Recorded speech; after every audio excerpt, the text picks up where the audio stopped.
Hello, and welcome to D&Dorks. I am once again not Matthew. This is episode 2 of One Day at a Time, and we are going to do a quick recap, and I'm putting that on you guys, on the spot. What happened last time, everybody? Do you think I was going to tell you? How you doing? Some stuff happened. Some shit got fucked up.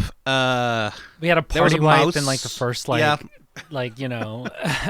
of the session. No big deal. Yeah. Normal D&D stuff. Yeah.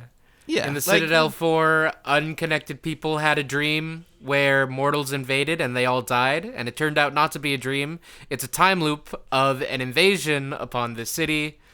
I don't know if we got into what exactly the mortals are trying to do.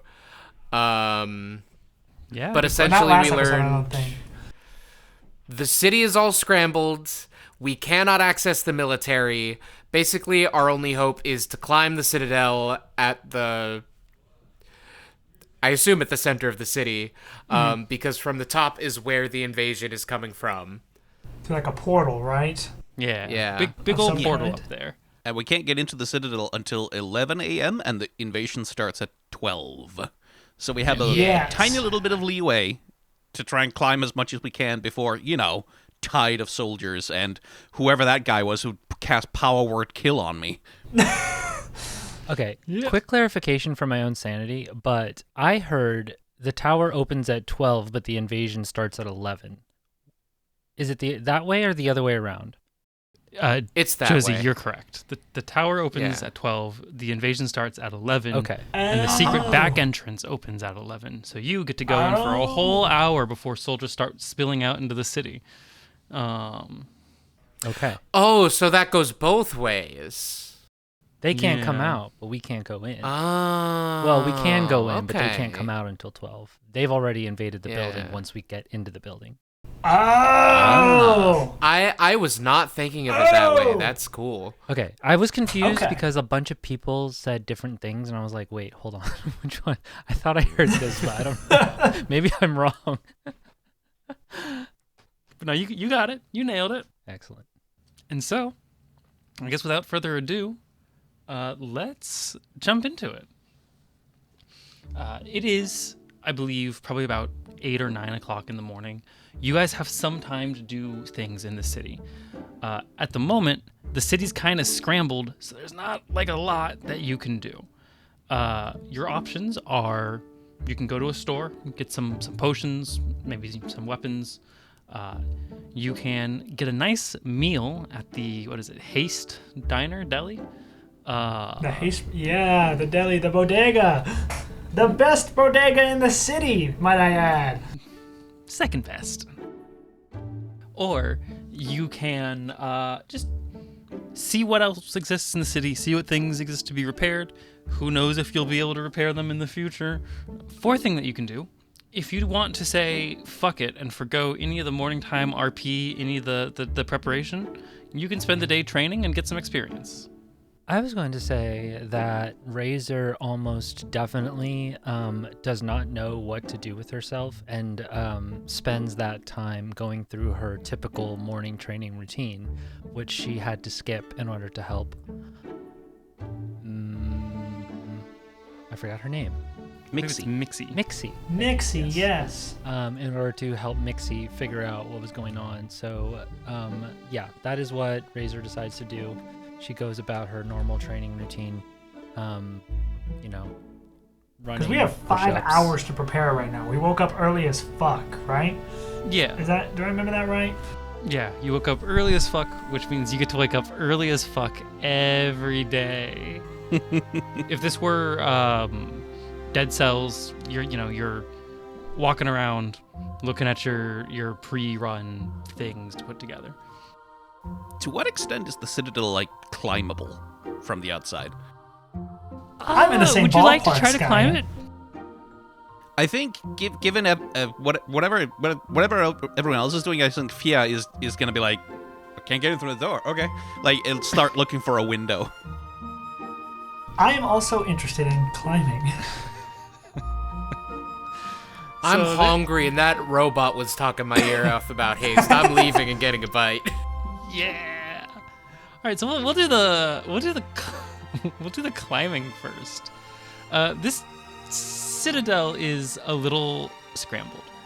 Normally it's the widest at the base and narrowest at the top, but now it's just kind of all over the place, which does mean that there are some ledges you could possibly jump to or climb to. The outsides of it are pretty sheer. There's not any very good footholds. But if you could think you could jump a full story, a good, I don't know, we'll say 20 feet high, you could probably, I mean, it looks like you could get to another story on your own. Yeah, like, I think Fia will be, like, sort of pacing around, like, looking for a good angle to try and get up there. Like, it's gotta be possible, right? Like, it's like... I mean, like, launch doing the little does thing with the send you up hands. 15 feet. Yeah. Otto And I have is mirthful is leap certainly as a with satyr, you. so I can add a D8 to my jumps. Uh-huh. And what did you say Otto was doing? Otto is certainly with Thea. Observing the height of the Citadel Tower. How tall is it?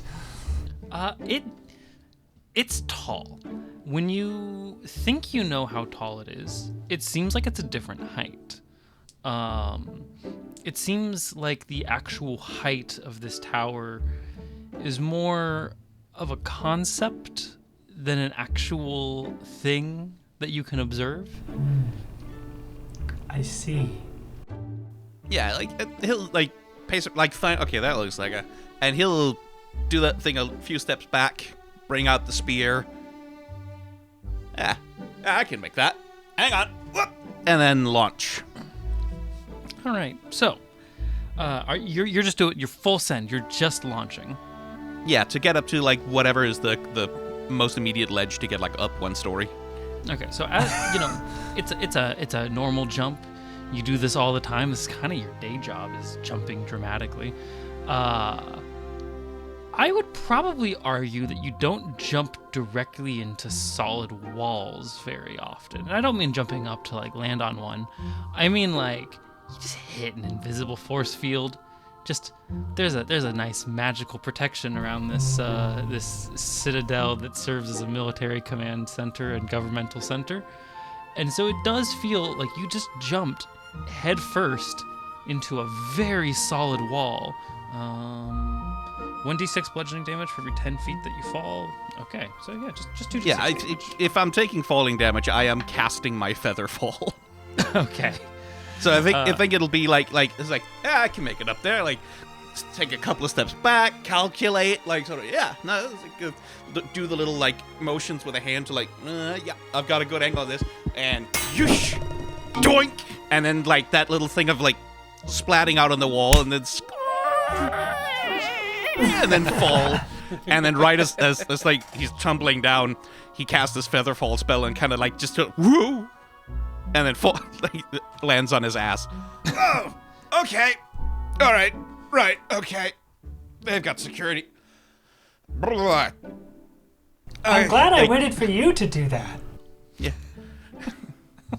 Yeah, at this point, Fia, like, realizes that Otto's there. It's like, oh, yeah, no, I just had to check, you know, if it was meant to do it, like, get up with the lance. Of course. So, Otto, is there anything that you'd like to try while we're here? I think I've gathered enough data to know that my plan is not going to work. Excellent. Excellent. So, I don't know what I'm going to do now. I was going to also try to climb. Is it like an invisible wall, like, could I tell, like, the shape of it? Is it like perpendicular to the ground? Is it like a ceiling and it's blocking us from going up, or, like, were we able to tell that? So, yeah, from watching what just happened, it looked like just a straight vertical wall that seems like it starts, because, I mean, you can walk up to the Citadel now, but at least after one story, there is a wall that's just maybe a foot away from the Citadel, and you just just completely sheer, flat, invisible. Unfortunate. Well, that's the only plan that I came up with in the days between recordings. So, so Yeah, anybody else has some bright ideas? Would you believe I considered that you guys were gonna try to scale the fucking thing? You never know. I can see the glee on your face, and you're like, "Hey, I prepared for this possibility." Like, I knew it. Well, not only did I know it, I knew Skyen was gonna be the first to try. So okay, we have 5 hours. Which, I don't know. out of character, it's enough time. I'm giving you guys like enough time to do one thing in the city, and then RP with any characters that you want to go talk to. Yeah, I think Fia's sort of having sort of fallen on his edge. Yeah, it's probably like it's a force field. Like bullshitting is with. Yeah, it's a force field. Probably military protection. I think, probably activate because I was going so fast. Who cares? Like anyway, it's like slap Otto on the back. Let's go get a sandwich. Are we going to haste? Like there's a look that comes over Fia's face. It's like, because he senses, like, the excitement. It's like, yeah, okay, sure. Yes. Let us go. And then Josie, you were about to say something, I think. I was gonna say I don't know if we have time for this, or if Razor has time for this or not. But Razor, I think, would do two things. One, she would complete her morning daily training routine, which involves your typical, like, running and then calisthenics, like push-ups, sit-ups, pull-ups, etc., squats, etc., etc. But then she also wants to investigate the wizard who initially had the maintenance support for Otto. But if there's not enough time to do both of those, that is valid. Yeah, for now, I will just give you one, but hold on to that idea for a future day.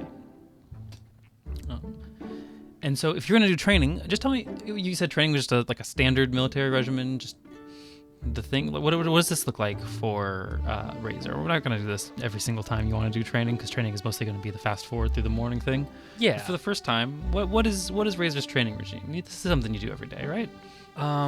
Yeah, so hold on one second.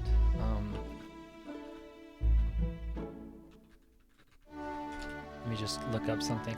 Yeah, okay, so Razor will usually gets up out of bed, makes her daily routine is to get up out of bed at the break of dawn, and then immediately start with a 10-kilometer mile, a quick breakfast, immediately start with a 10-kilometer mile run, followed by 100 push-ups, and then 100 sit-ups, and then 100 squats. You son of a bitch. Oh, we're about to clear this campaign easy. Holy shit! In one shot, in one. Yeah, exactly. It's just one.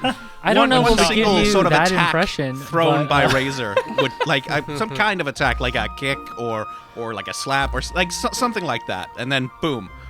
Yeah, no, and then destroy this power word death guy. No, but genuinely speaking, she probably does something like that, and then will cool down with another brief jog, and then tend to her weapons, and then report to her post. But considering that she is changing her routine a little bit and usually is a lot later in the day, she's just going to do the workout routine and then sit down to sharpen her sword. Yeah. Okay. Go ahead and give yourself 5 experience. For the audience, we are working on an abbreviated experience system, so this is not going to be one of those things where it's like, wow, just 5? Like, that's not worth it. That's worth it. Mike, you, I believe, were the first one to head towards haste. Yeah, I which saw they were means doing shenanigans and immediately fucked off. wise, good and wise. But so, since you head towards haste, I think you get there first. There is a small crowd inside because it's a mostly intact restaurant, which is pretty rare. There does happen to be a bed in the middle of the restaurant, which a small family has decided to sit down and eat their lunch on, or I guess brunch, or whatever this meal might end up being. And there's a guy behind the counter happily making sandwiches. There's no one in line if you wanna go up there and order something. Yeah, Dreg takes a beat at the bed like, should I? Today doesn't count. Today doesn't count. That doesn't reel. It doesn't matter. I'll go up and make an order. So you walk up to the counter, and the guy goes, "Hey, how's it going? So, we're in a bit of an interesting situation today because, would you believe it, the store didn't get randomized, but the sandwiches sure did. Usually I have ingredients. Now I've got just pre-made sandwiches. It's like a roll of the dice what you're gonna get. So, I've laid out 20 here. Why don't you go ahead and roll for sandwich?" Shout out to Jake for giving me permission to do that. Check out his roll for sandwich merch that I'm wearing. You will get a buff or debuff depending on which sandwich you roll, and this is one of the things that you can do for the day, should you so wish. Every day. I've got enough sandwiches to give you guys a different roll chart for several days. Dreg's going to say, before I indulge this, I'm going to point out that you're acting like this is some kind of circumstance. You've clearly intentionally gamified this. You don't have to lay them out. You have them. You did little paper number labels. This is how you spent your time? Look, I've been dreaming of this for my entire life. I don't have to make the sandwiches. I can't be blamed for what you get. This is a service industry dream. Plebeians have odd dreams, but that's why they don't achieve their ambitions. I'll roll for the sandwich. All right. Damn. Go ahead Poor and Jake. roll for sandwich. Poor Jake. Jake's awesome. No, I know, but isn't this shopkeeper like supposed to be Jake? It's more based off of his gimmick. Okay. Yeah. Because I was like, oh, is this NPC like Jake? Because it's like, damn, he's getting really roasted. No, the man's I not love Jake. you, I'm just using Jake's I roll love for you, sandwich Jake. gimmick. Okay, that makes me feel better.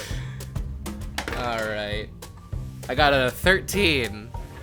All right, he goes, so we've got for you, and he whips out a sandwich and puts it down, and he puts 2 toothpicks in, cuts the cross section, and goes, what appears to be a sandwich with eggs, hot sauce, provolone, and dumplings, and potato chips, I think, on raisin bread. Here you go. Well, it's not like it's going to stay in my digestive system for a whole day. I don't know what that means. Nor should you. Good day. And so I guess if you just eat it. go take a seat, eat the sandwich. All right, so that means because of the hot sauce, which is so hot, it's like a little ridiculous how hot this is. Probably wondering why this man even has this hot sauce.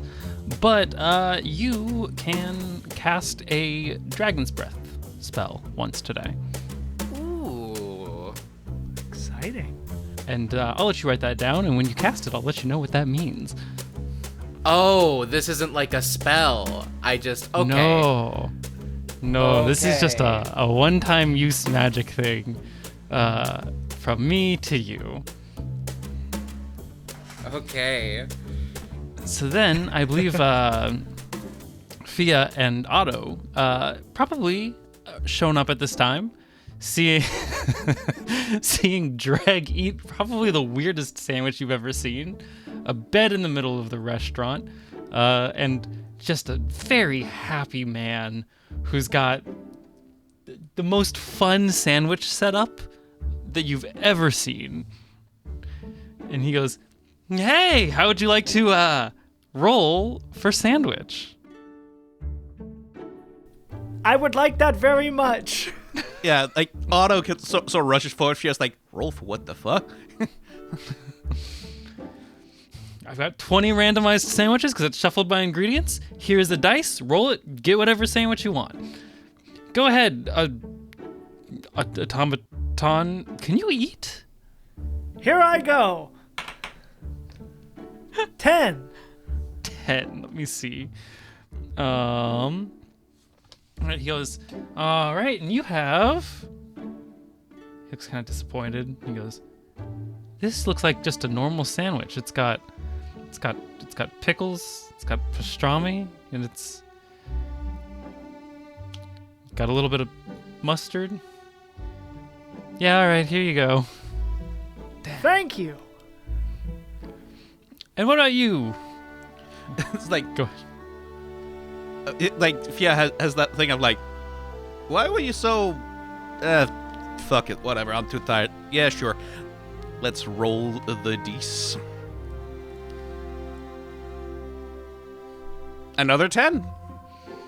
All right, he didn't expect to get two of the same one on the same day. I don't know how this works lore-wise, but since it's the same table, he goes, huh?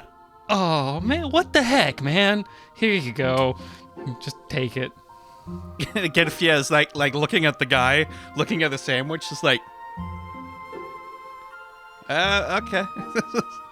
Like, what's his deal? Why is he so disappointed by it? You see him look over at another sandwich. It's got like a slice of gelatinous cube in there, and he's like, damn it. I can't wait to eat a sandwich from the best bodega in the city. Oh, I like you. I like that. The automatons think I have the best bodega in the city. Yeah, Can I eat this at all? It's not like, Yeah, you can absolutely eat it. Go for it. Oh, okay, cool. Do I have a mouth? Or do I just open up like my chest and toss it in? You have a mouth. I think the funniest thing is if like Fia's like, what? Like sits down next to you and is like, looks at you like how the hell are you gonna eat that sandwich? Goes to take a bite of his own one, looks over, and the sandwich is gone. You have no mouth, I but just- you must eat. Crumple it into like a cubic centimeter of pure sandwich and just slot it in. And both of you get 1d10 bonus health. Woo! Like on top of max health or like temp HP? Yeah, temp HP on top of your max HP. 1. Yeah, I'm so sorry. 5. 5. All right. Cool.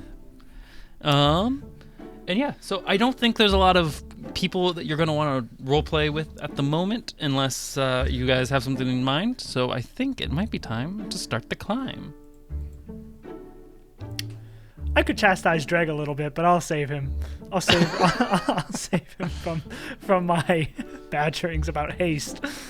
Yeah, Dreg is currently choking on his hot dragon sandwich.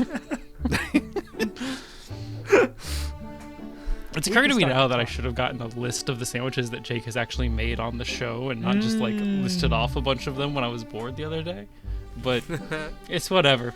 We get fun fantasy sandwiches. Well, All right. I feel ready to take on the day.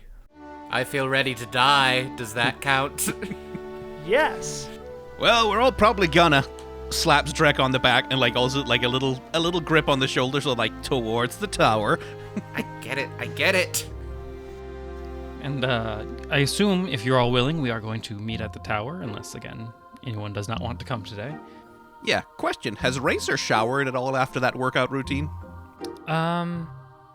Yeah, she's pretty meticulous about her hygiene. So after her workout routine, she immediately will go take a shower, and then sharpen her sword, and then and then she'll just head straight to the tower. She's probably there still several hours early, just kind of like walking around the part that you can, like the entrance room, and just like looking and trying to observe whatever she can. Oh, actually, if you're there early, go ahead and give me a perception check. Ooh, okay.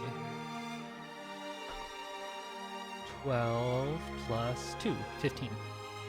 Oh, no, 14. Sorry. 14? Yeah. 12 plus 2. Yeah, no, you don't notice anything. Cool. So, yeah. As, you know, probably are all going to be there at least a few minutes ahead of time. And, you know, the big clock thing over the door is ticking towards that 11 o'clock. And if no one has anything, it's going to hit 11. I do have one last thing. I'll go for it. Probably right as the clock strikes 11, Otto is unmoving, just waiting for things to kick off, and will just kind of sort of wave her hands out and be like, I am excited to face the day with you all. And I'm going to cast Aid on my 3 friends. So it'll be Dragfia and Razor. And you all get your HP maximum and current hit points increased by 5 for the next 8 hours. Wow. That's pretty good. That's legit. I don't think it includes me, though. But I got my 5 from the sandwich shop, so I'm fine. All right. I then, if the door is open, I'm going to roll a dice, and we'll find out what your first encounter is. Okay. That's fun. So let me know. Are you guys going in? Yeah, like I think it's like the moment the door unlocks is, well, apocalypse isn't gonna cancel itself. So you walk into the door, and there's a man in the same armor that you saw last night with the kind of religious trimmings to it, and he's looking back over his shoulder. He looks scared. He's not looking at you guys. He's looking at the staircase behind him, and he's kind of starting and running, and then he looks and sees you, and he goes, "Oh my God! I surrender. I surrender. There's an invasion coming, and I don't want to be a part of this. Can you guys help me? This Question. Mm-hmm. Mortal? Out of character. Yeah, mortal. Okay. I don't trust this. Yeah, I think Fiero's like leveling the spear immediately. He's like, hey, Yeah. how about Wise you decision. just stay there? Yeah, Well, you just stay Razor- there for a sec, huh? Razor Yeah, pulls yeah, out her that's okay. sword and with 2 hands, and then aims it at his neck and just be like, "Okay, surrender. Then down on your knees, hands behind your head." okay, yeah, down on my knees, hands behind my head. Who are you guys? Are you're from here, right? You're officials. There's an invasion coming. We need to tell somebody. Razor's gonna tie him up before anything else. All right, go ahead and give me a perception check, everybody. Oh, here we go. Perception. Oh, nat 20! Oh, Aside from that, That's I'll a also 14 ask from me. if I would happen to recognize this person. I don't expect to know every mortal, but just in case. I don't think you'd recognize this one. That's Uh, fair. All right, so not 7, 20, a so 14, a no. 7. I got a 2. Thank God. 2. I have a plus 0 to perception. All right, so, Otto, with your nat 20, you notice that as Razor is tying this man up, there is somebody who, almost like appearing out of nowhere, is right behind her with a knife, prepared to strike, going for that sneak attack. And wouldn't you know it, there's somebody behind all of your friends, actually. So, because you noticed it, your team will go first in the initiative instead of doing regular initiative order this time. And Otto, you have the first combat. Incredible. So immediately, Otto just shouts, "This is a trap!" And will, so I can tell there's someone right behind me as well. There's somebody behind all of us. Behind all of sneaking your up friends. on There's us? not somebody directly behind you. Oh, okay. Because there is a total of 4 people in this room, and one of them is being tied up. So, if I hypothetically wanted to cast Shatter, how many people could I get without hitting my allies? Oh, so this one is interesting because everyone is right next to your allies. Yeah. So I think, unless you can give me a justification, otherwise I will give you 1 because you can kind of cast it on that border between one person and Yeah. an opponent. But if you could tell me in your brain how more than one would work out, I am all ears. What's the radius Yeah, I of can't. shatter That's again? kind of the tough part about this. Shatter's Can't really justify that. Or no, shatter comes from a I point pick around a circle, location or a point, and it's a 10-foot radius. A location or point within 60 feet of me, and it's a 10-foot radius. So a circle spanning 20 feet wide across. Right? Yeah. Yes. I mean, you could cast shatter on all of your friends if you want. Would I that get won't all the stop enemies you. as well? Yes, but it would also get all of your friends. This is true, but I could careful spell it, but they would still take damage. Or Yeah, is careful Shadow spell one? is just auto succeed the saving throw, right? Yeah, so you Correct. would just take half as much damage, guaranteed. I don't want to damage my friends. I'm going to prioritize the health and safety of who I evaluate as the best fighter, and that's probably going to be Razor. So I'm going to cast Shatter on just the one attacking Razor, if I can. All right. What kind of save is this? Is it It's a dex con save? save Con save. of 11. So you're telling me a 7 doesn't pass? 7 does not pass. All right. How much damage am I taking? That is going to be 3d8, which I can roll here. Appreciate. That's going to be 13 thunder damage Okay. to the one attacking Razor. Yeah. So this Razor, you're tying a man up, and then all of a sudden you just hear, "It's a trap," and then kaboom! Right behind you, a man fucking explodes. It seems like it's out of nowhere, just to pieces. That was intense, but yeah, no, he's so fucking dead, and you did not take a sneak attack. There is bits of this person all over my back now, isn't there? Like, I've been splattered by this guy who exploded for some reason. Yeah, if we want to be gory about it, then yeah, you're fucking covered. There's like an Nobody- imprint of the guy on Razor's back, so it looks like she has like a face on the back of her head. Yeah. After I do that, I just say, nobody attacks my service provider. Goodbye. There we go. That's my All turn. right. Well, I guess I can move. I'm not used to theater of mind combat. Do I need to ask, like, I guess where's the nearest set of stairs to go up from here? Or, like, is there an obvious advantageous position that I can move to from where I'm currently at? Yeah, so the room it's kind of a hallway, like almost like a lobby, and there's a set of stairs at the back of the room, kind of a nice ornate set of stairs. I always picture the Resident Evil staircase that goes up and then into 2. Yep. And as far as the enemies, they're kind of like they're just mixed up with the team at the front of the room. Okay. Right. There's now 3 of them. Again, one of whom was being tied up. And since the party has the initiative, who has the highest initiative score in the party? What's everyone's initiative bonus? I just I have a have +1. +1. +1. Yeah. +1? +1? Oh, wow, everyone's got a +1. Okay, I have +2 actually. All right, so Mike, you're going to go Coward. second. And also, audience, I know this is not how initiative usually works. But yeah, if that's the case, if everyone's just in the mix, I'll just stay where I'm at. I'm probably best used right here. So. Okay. Yeah, I think plain and simple, Dreg's gonna turn around, go ah, and cast poison spray, which I have because I'm a fiendish legacy tiefling.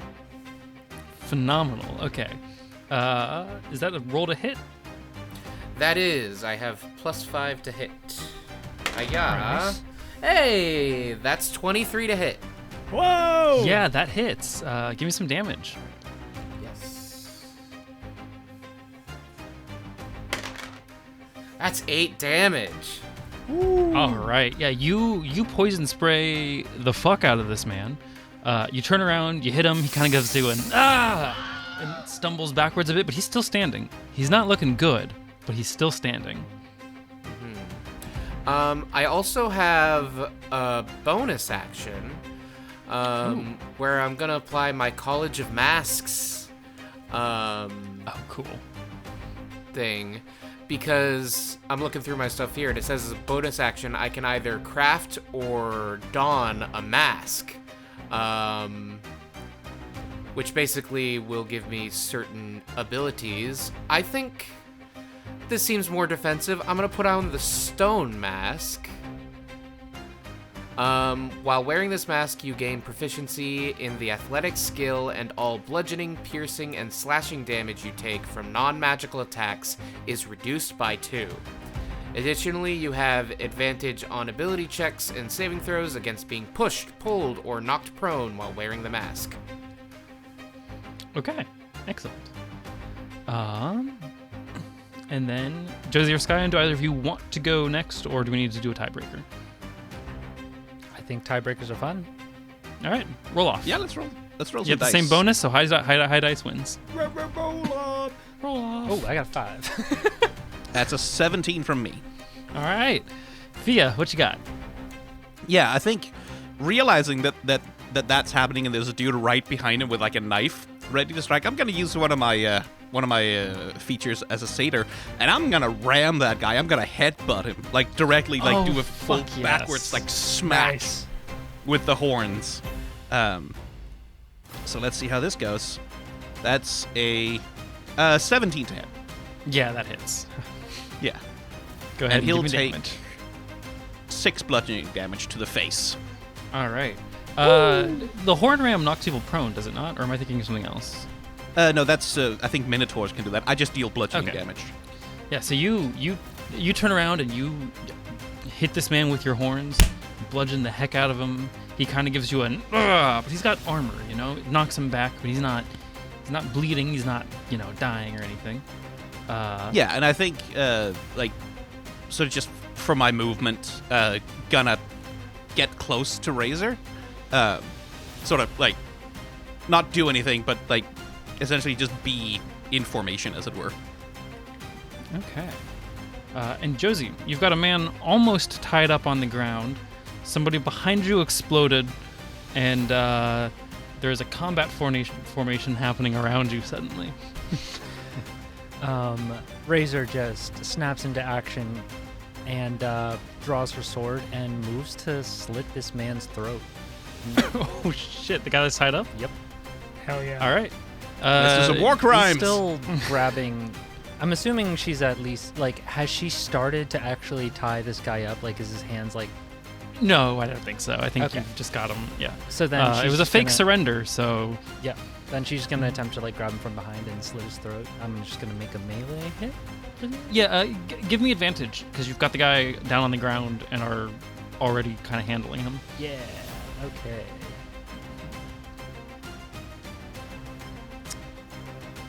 That's a nat 20. All right. Roll for damage and double it.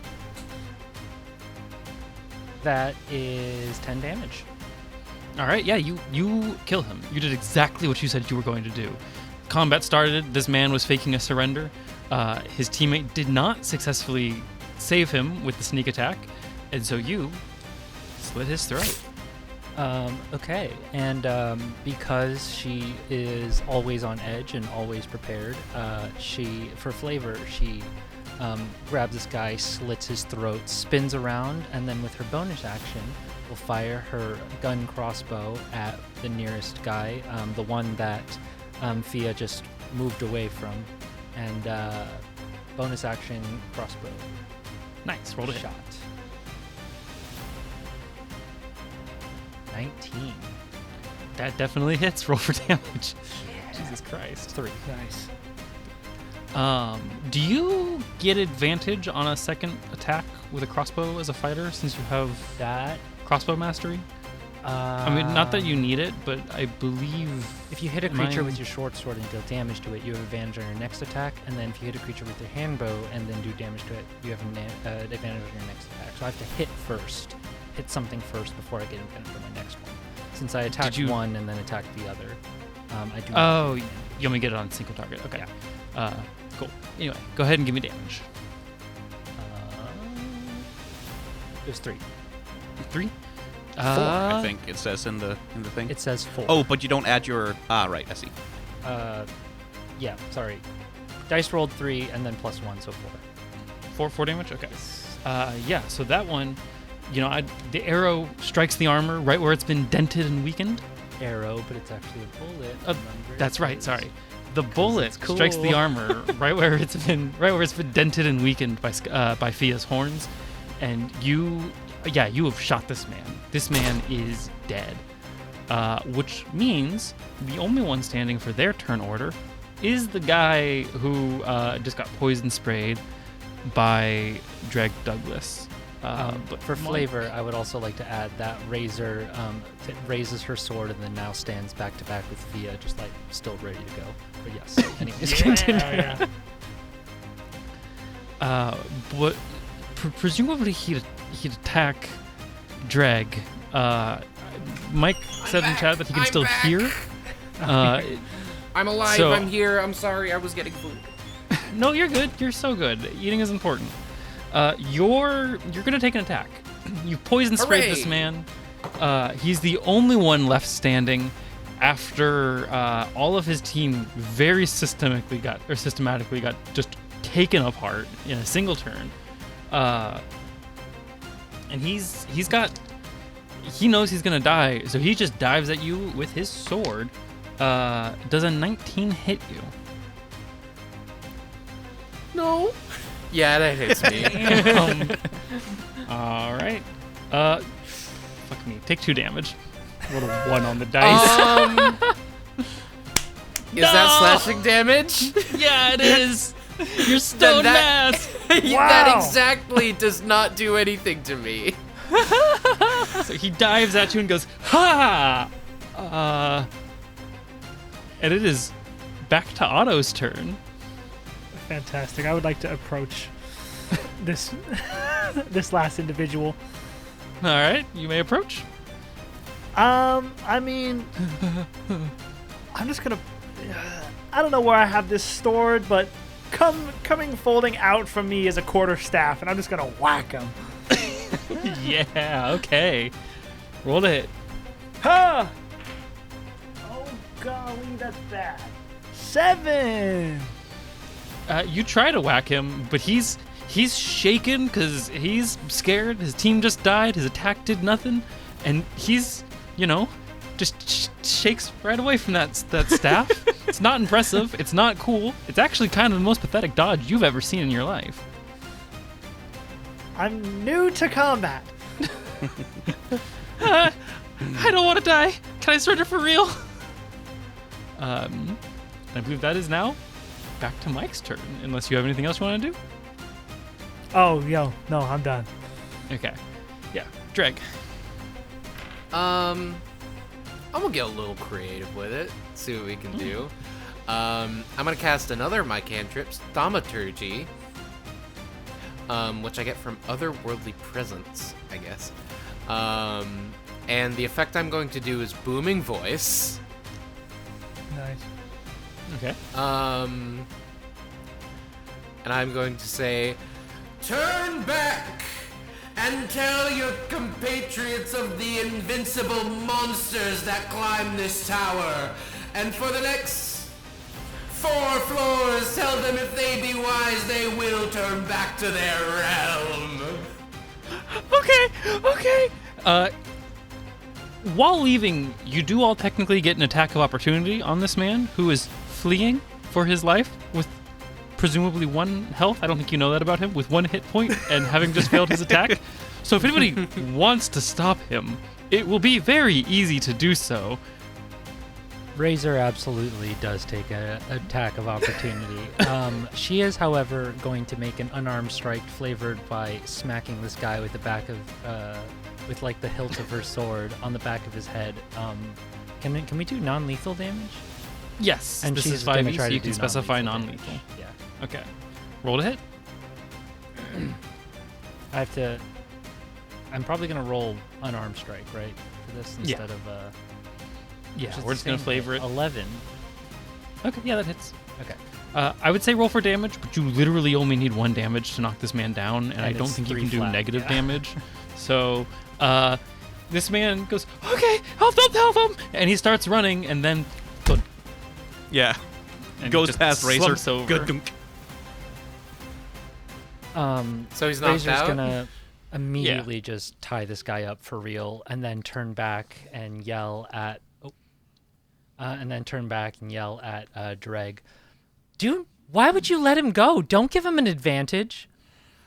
I thought if I scared him Yeah, and you he thought. scared You thought. If you I'm thought just a trying little to bit make more, the next maybe few we would floors know easier. that these people were coming in the first place. I'm not gonna Yeah, that's what I thought. say anything only because you're technically right. That's what I thought. As if to punctuate you saying that's what I thought, this man who's tied up and his compatriots, just a shower of weird, like clockwork pieces just kind of go out of them. And yeah, there's just, I don't know, maybe like 12 weird gears and things just kind of laying there. I think like seeing that happen, Fia's gonna be like, "Whoa, what the hell? Is that? They're not automaton, right?" Like they sort of poke, like, no, they bleed. What the hell? Like pick up one of those little things and like. I'm imagining that these little pieces, Razor, who is like bending over and like tying them, just kind of like sprayed all over her. She's like, ah. Yeah, sure. We can go with that. That's actually so funny. Yes. Ah. Yeah, and she's gonna pick one up and try to examine this thing. For reference, for everyone here, mortals do not normally do that. That's not normal for. This is good information. I would also pick one up. Yeah, I also want to pick one up. They're light. They feel like they weigh almost nothing, but not in a fragile kind of way. This feels valuable. This feels like something you want. Okay. And how many are just laying about? 12. I'm just gonna start picking them up and putting them in my chest. I Like only chest I only storage, keep or the you- one. Yeah. Chest storage for sure. I open up. It's the same place where the telephone is stored. I just open up, slot them in. Extra They dimensional feel- space. They Yeah, feel, they feel shiny. I'll grab like a few off the floor. Like I imagine there's like 3 or 4 spring out of each one, so I'll just take whichever ones of the guy that I knocked down. All right, you've got 3. Razor? I think Razor has just like picked up a handful and just like holding however many in her hand. Just like, what is this? Have you so you've seen got anything 3 like too, this then. before? No, usually when I stab someone, it's just wet. Otto, you picked them up and you just like put them in your chest as if you knew what these were. I like them. Okay, that's unhelpful, but appreciate your input. You're welcome. Can I like investigate, or I don't know if it'd be Arcana or like Yeah, give me an Arcana check if you Arcana, want to figure out what these are. I would like to also do an Arcana, and I also have a question on if these are at all similar to the necklaces we got. Ooh, okay. Go ahead and do your Arcana checks first, and then I will answer the necklace question and then give you your... Oh, that looked like a nat 20, but it's actually an 8. Ooh, 23. All right. Is anyone else rolling, or is it just Razor and Otto that is investigating? Oh yeah, Fia doesn't know. Dreg doesn't care. It's valuable. I have capital, money, whatever we use here. Yeah, while they're doing that, I do think Fia's gonna like look over at Dreg and be like, "That was pretty good mic work, slime ball."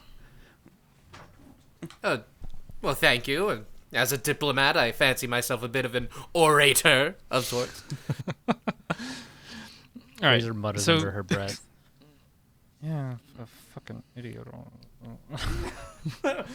Damn. But so Razor, you rolled an 8. Yeah. Yeah, these sure are pretty. But Otto, with a 23, you can tell that these feel similar to the city. The city is magical, and there's kind of this background magical hum that you're probably all very used to. Maybe even you more so than everyone else as an automata for this city. These gears feel the same way. They feel actually just like the city. They, however, are not like the necklace that you have. They're not like that piece of gear that you were given this morning. In fact, they are very different. You might even say the thing that you have feels more powerful than these. But these little pieces feel like, in the same way that like the city has a soul, the heart of a city or whatever, these feel like little pieces of that. Yeah. Yeah, I mean, that's why I like them. I don't know how many you'll let me pick up, but I'll definitely take Dreg's share if he's not picking any up, and I'll... All right. So you've got 6, Dreg has 0, Razor's got 3, and Fia's got 3. If that's... I did take 1. I do have 1. Okay. Just you to got inspect. 5 then, and then Dreg has 1. Score. I was gonna say that I picked up 4, but I'll let Otto take one of mine because she likes them so much. Oh. I suppose I'll articulate as we both examine them, and maybe you're examining your 4th, and I grab it from you. And go, it feels like this city. Razor doesn't even question it, just like, yeah, okay, sure. And are you interested in looting these men that you've just killed, or would you like to move on to the next room? I don't think Otto knows what looting is, so... Yeah, Fierre's gotta Fierre's definitely inspecting their gear to see if there's anything that's worth like grabbing from them. All right. So these gentlemen have some potions on them. Ooh. Can everybody roll a d10 for me? Yes. Absolutely. Razor does move to go check what's going on, but wasn't looking for loot so much as just information about these guys. So just trying to I don't know, find written orders or anything that can tell us more about these things. All right, 'Cause that's go the ahead, give me kind an of gal she is. investigation roll for that, and a roll for your potion too. Potion was 8. All right. And I rolled a 10. Okay, so Skyan, you find a potion that says that's got a 4-leaf clover on it. And let's see, Razor, you get a potion that is purple and swirly, and you can kind of catch glimpses of images in it when you look at it. What did you get for me, Nathan? I got a 6. You got a 6. There's a picture of a hippo on the potion. Sick. And Drake Douglas, Mike, what you got? I also got a 6. There's a picture of a hippo on your potion too. Interesting. Hippo potion. That can only be good. And so, Razor, what was your investigation roll? 11. 11. Okay. Because you have a military background, with an 11, you can at least tell that these men are probably scouts. They're not the strongest fighters. They probably weren't expecting to actually run into any combat, going through a back route, trying to get into the city. But yeah, just some low level dudes. Would you all like to move up to the next floor? Did any of us lose any health? Nope. No, it was Sick. good. I think. Sorry, go ahead. I was just gonna say. I think as the group is moving towards the stairs and walking up, she's going to just very tactically state. These men were definitely some kind of scout and probably not the best fighters. Keep your guard up. We don't know what's coming. Excellent. Understood. Got it, boss. I'm not your boss. And then she'll just walk off towards the stairs. She's right. She's my service provider. I'm not your service provider. And you can kind of hear like echoing down the hallway. That part she's wrong about. Yeah. Man, sounds like she needs friends. Can I hear this? Can I perception that? With a perception check, Yeah. I guess, because like we're talking we to each other, can we and you're perception like off? marching Yeah. ahead. Yeah. Yeah, perception of that. Also, Mark Dunn, you each got 3 experience for this encounter. Hooray! Speaking of which, some of us leveled up last time. Is our experience requirement higher because of that now? Yes. Last time I believe it was, yeah, Last time it was 5. Is it 10 now or something like that? it is 10 now, yes. Okay, cool. Just for my tracker. For our viewers, everyone but Mike leveled up because Mike didn't kill anybody on day 1. And so... How do I Sucks to suck. perception this to see if suppose I day heard 0. Fia? I don't think it's contested. It's just a matter of, like, do you overhear? Because we're not, like, trying to hide it. I think she does kind of hear, but then she also just like rolls her eyes and like mutters to herself and doesn't say much and just continues to go up. I kind of wanted to roll just to be like, do I hear this? I think it'd be fun to not necessarily know, but yeah, I'm just gonna say that she does hear and just like rolls her eyes and keeps going. She doesn't care. The mission is ahead. Okay. And ahead, the mission is up the stairs. You get into a more utilitarian room. Again, these are kind of back quarters. There were supposed to be ways to get up and down the Citadel without having to go through all of the people, kind of a secret entrance. Things have been shuffled around. It's a little bigger on the inside than a secret entrance normally would be. And you walk into a fairly large room with a single pedestal in the center. And there looks like there's some kind of device on that pedestal. It's ticking. I'm so pleased that this is the It doesn't have a Investigation big check? button on it or something. You were saying something about an investigation check, Dreg?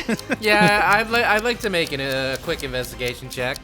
I have Alright. my suspicions, but I'd just like to confirm or deny. As would I, if I could. Go ahead and roll. I only got a 10. I got... What's my investigation? A 12.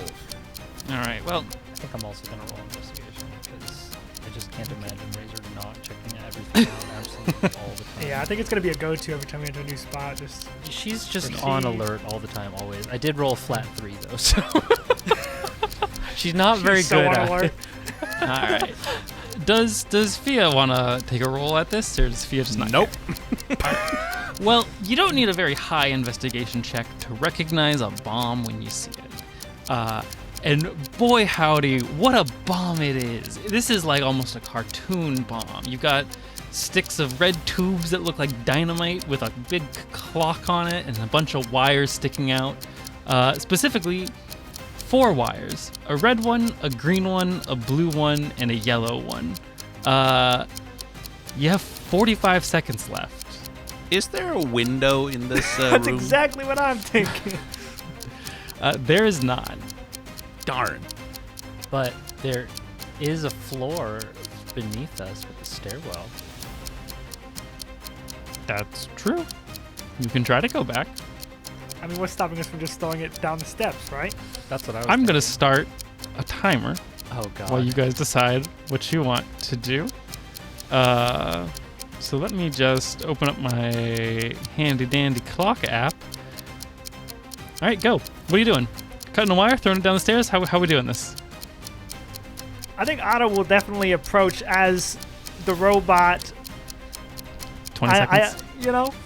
I walk up, I grab it, and I make haste to the stairs and try to throw it down.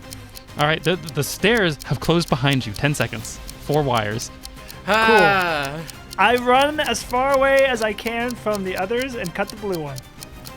Okay, so with 2 seconds left on the clock, you cut the blue wire. And let me...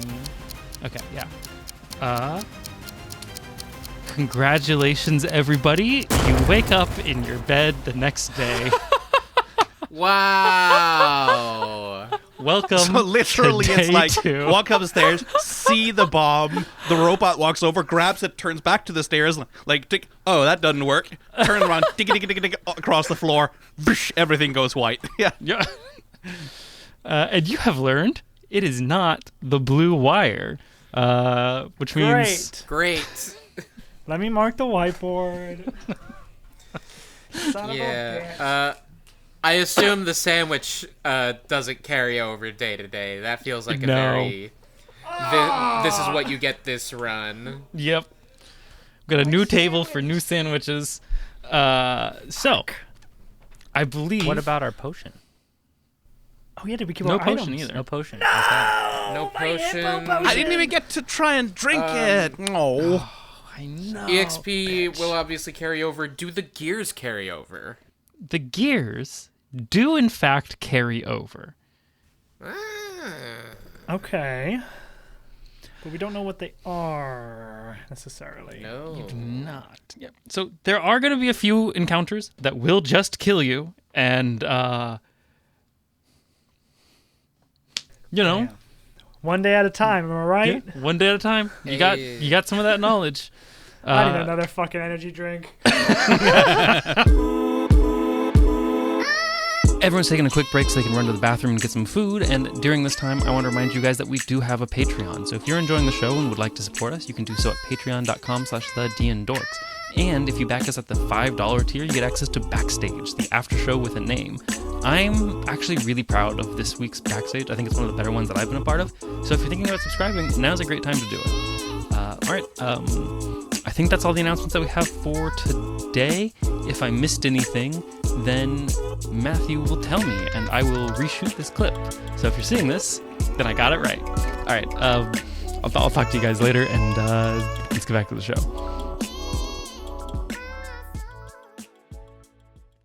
So, Razor, it is so early, and you wake up with a figure standing over your bed.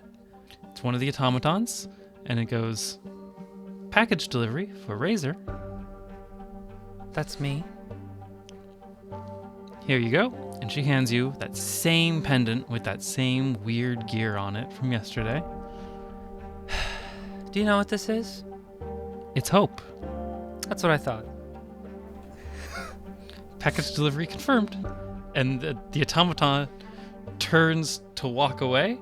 And around that same time, you hear a little door open in your bedroom, and a small mouse woman in her pajamas comes out and goes, "What is all of the racket?"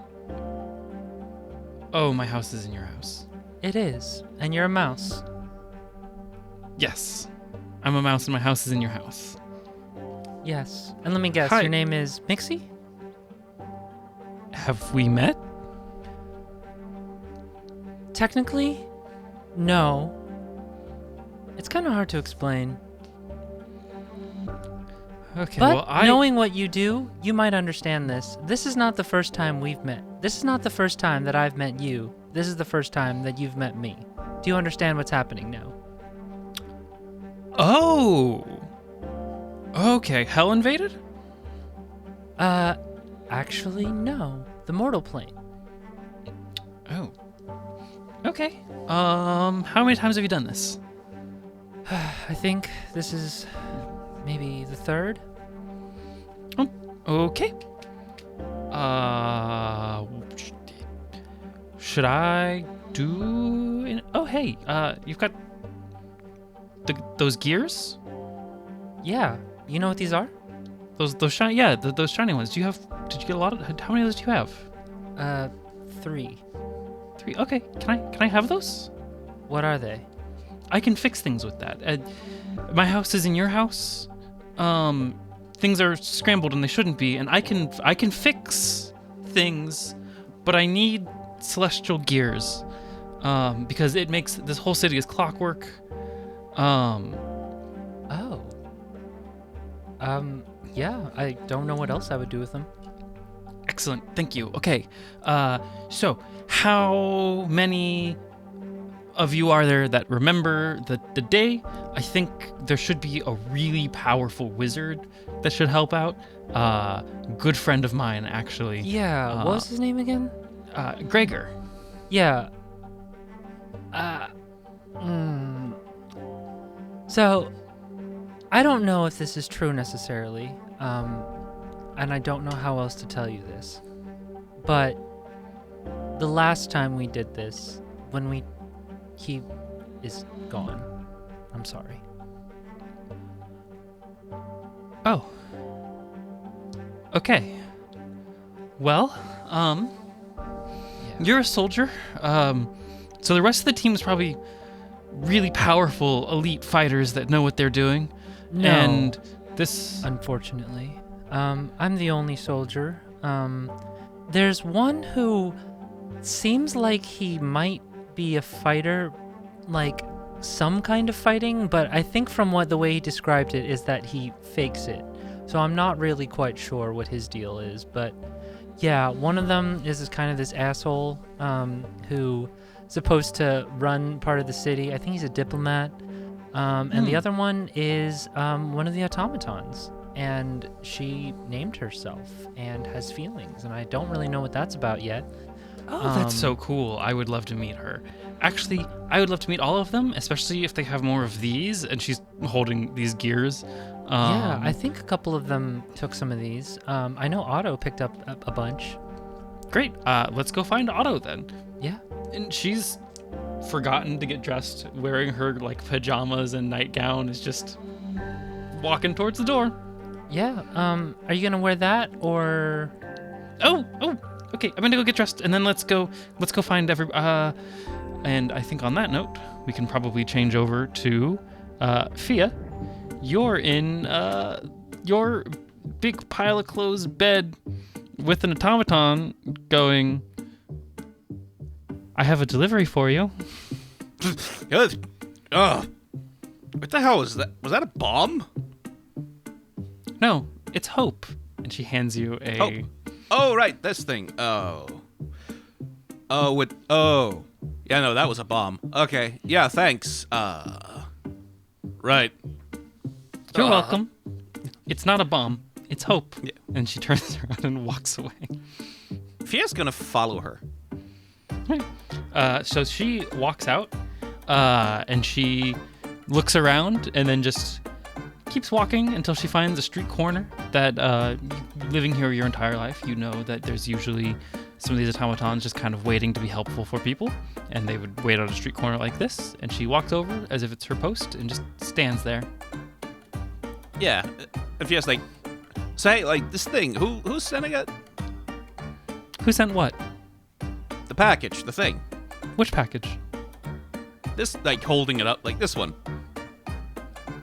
I've never seen that before in my entire existence. What the hell, you mean? Just literally just delivered it to me.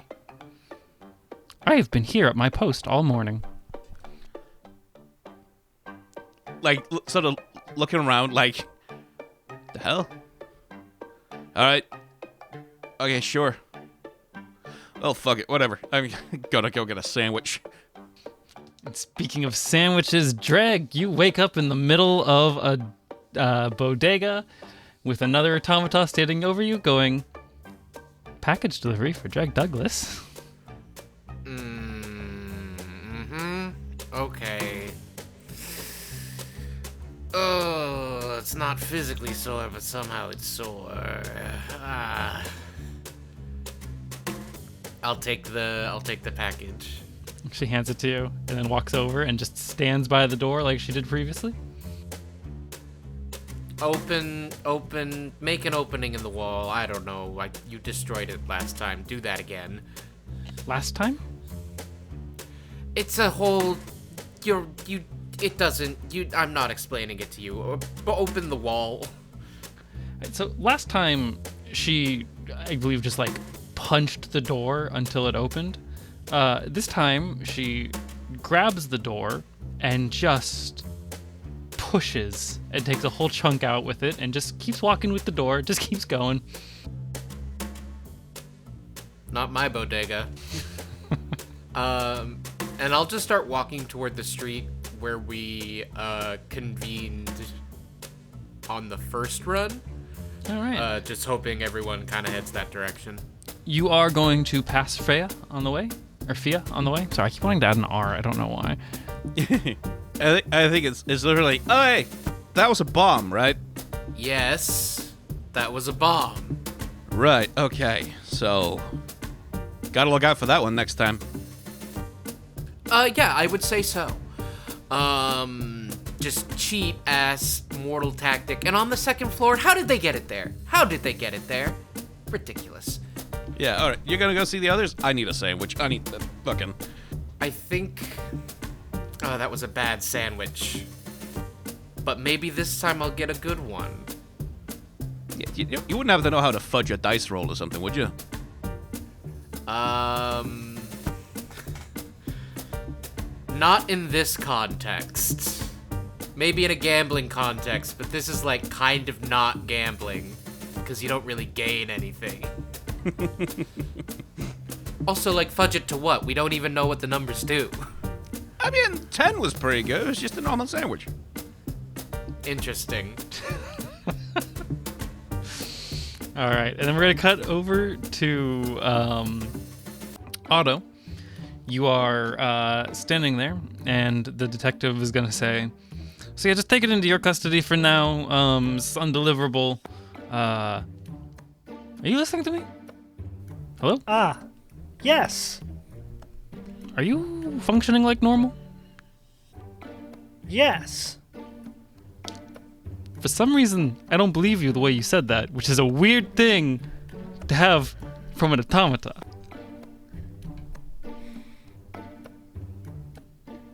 I don't understand the question. Yeah, that sounds more normal. Okay. You know, go find your service provider or something. I gotta deal with this one of the most powerful wizards in the city. Died of a freaking heart attack. I don't know. So you go do your thing. Okay.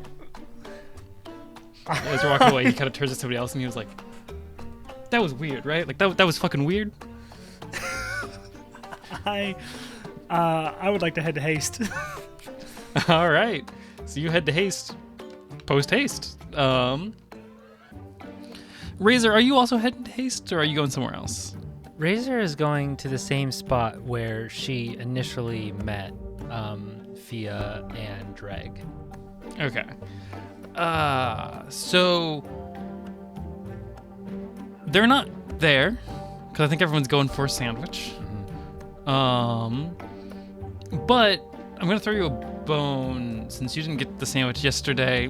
Otto passes you on her way to go get a sandwich. Oh. Hello. Otto, there you are. Pleasure to meet my service provider once again. Okay, that was my next question, is if you remember what happened, but it seems like you do. Yes. We exploded. Yes. What exactly did you do to the bomb? Yes. Sorry about that. Were there 4 colors? 4 colors. There were 4 colors, and with no information, I picked blue. Okay. That's good to know. We'll avoid appears that that next was time. wrong. You don't need to apologize. I don't think any of us knew what to do. Yeah, we didn't cover bomb training. There's not a lot of bombs threats. Not typically. No, especially not ones with a timer. That must be a mortal plane thing. It's actually really quite gruesome if you think about it. Just a timer on death? What are these mortals doing? Very barbaric. Barbaric. I am making my way towards haste if you would like to join me. Oh, yeah. We need to find the... Mixie, this is Otto. Otto, do you remember Mixie? Yes. Excellent. Do you remember those little gears that we found? Oh, you're that Otto. Yes, hi. Nice to meet you. Can I have your gears? Why do you want my gears? I can fix the city. Oh. Well, I mean, I have 3 right now, so I can fix like a small portion of part of the city. I open up my chest and grab out however many I had. 5? 5 of them I had? Yeah, 5. And she goes, This should assist in your rebuilding of the city. "Oh, this is so much better." Okay, yes. If I had 2 more, I think I could like properly fix something. I'm an Aquarius, and there's this lady I go to, and she tells me every day information about the day, and I could go fix her shop if I had 2 more of these. I feel like that'd be really useful, but I'll let you guys choose. I'm sorry. Of all the things you could fix in the city, the first thing that you would do is go to your astrologer? Yes. Why? so I'll know what to do. Okay. This Sure. sounds wise. I enjoy having a solid plan. Right? Okay. Well, I'm pretty sure one of the others picked up more of these, so let's go find them and then we can figure this out later. They're probably at that sandwich place. Oh, right. That's what I would be. Right. Swift, right? No! Haste. Haste! Why are they going to haste? Okay, it's fine. Let's go to the sandwich place. And away I go. Yeah. And yeah, so I think you probably all make it back to the sandwich place around the same time, just for my own convenience. The owner is standing there kind of going, well, my door's missing, but this sandwich thing seems fun. Oh, hey, first thing in the morning customers. All right, you wouldn't believe it. I've got the craziest deal set up today. See I these would like 20 to roll sandwiches? for sandwich. Yeah. Yeah, exactly. Oh my God. Yeah. Fantastic concept. Take a dice and roll for sandwich. What is roll for sandwich? Do you pick the bun? Is like white or wheat or what kind of roll are we Natural talking? 20. All right. He goes, oh, Natural Oh. 20. 2 natural 20s? Man, That's crazy. Fia, we are sandwich brethren.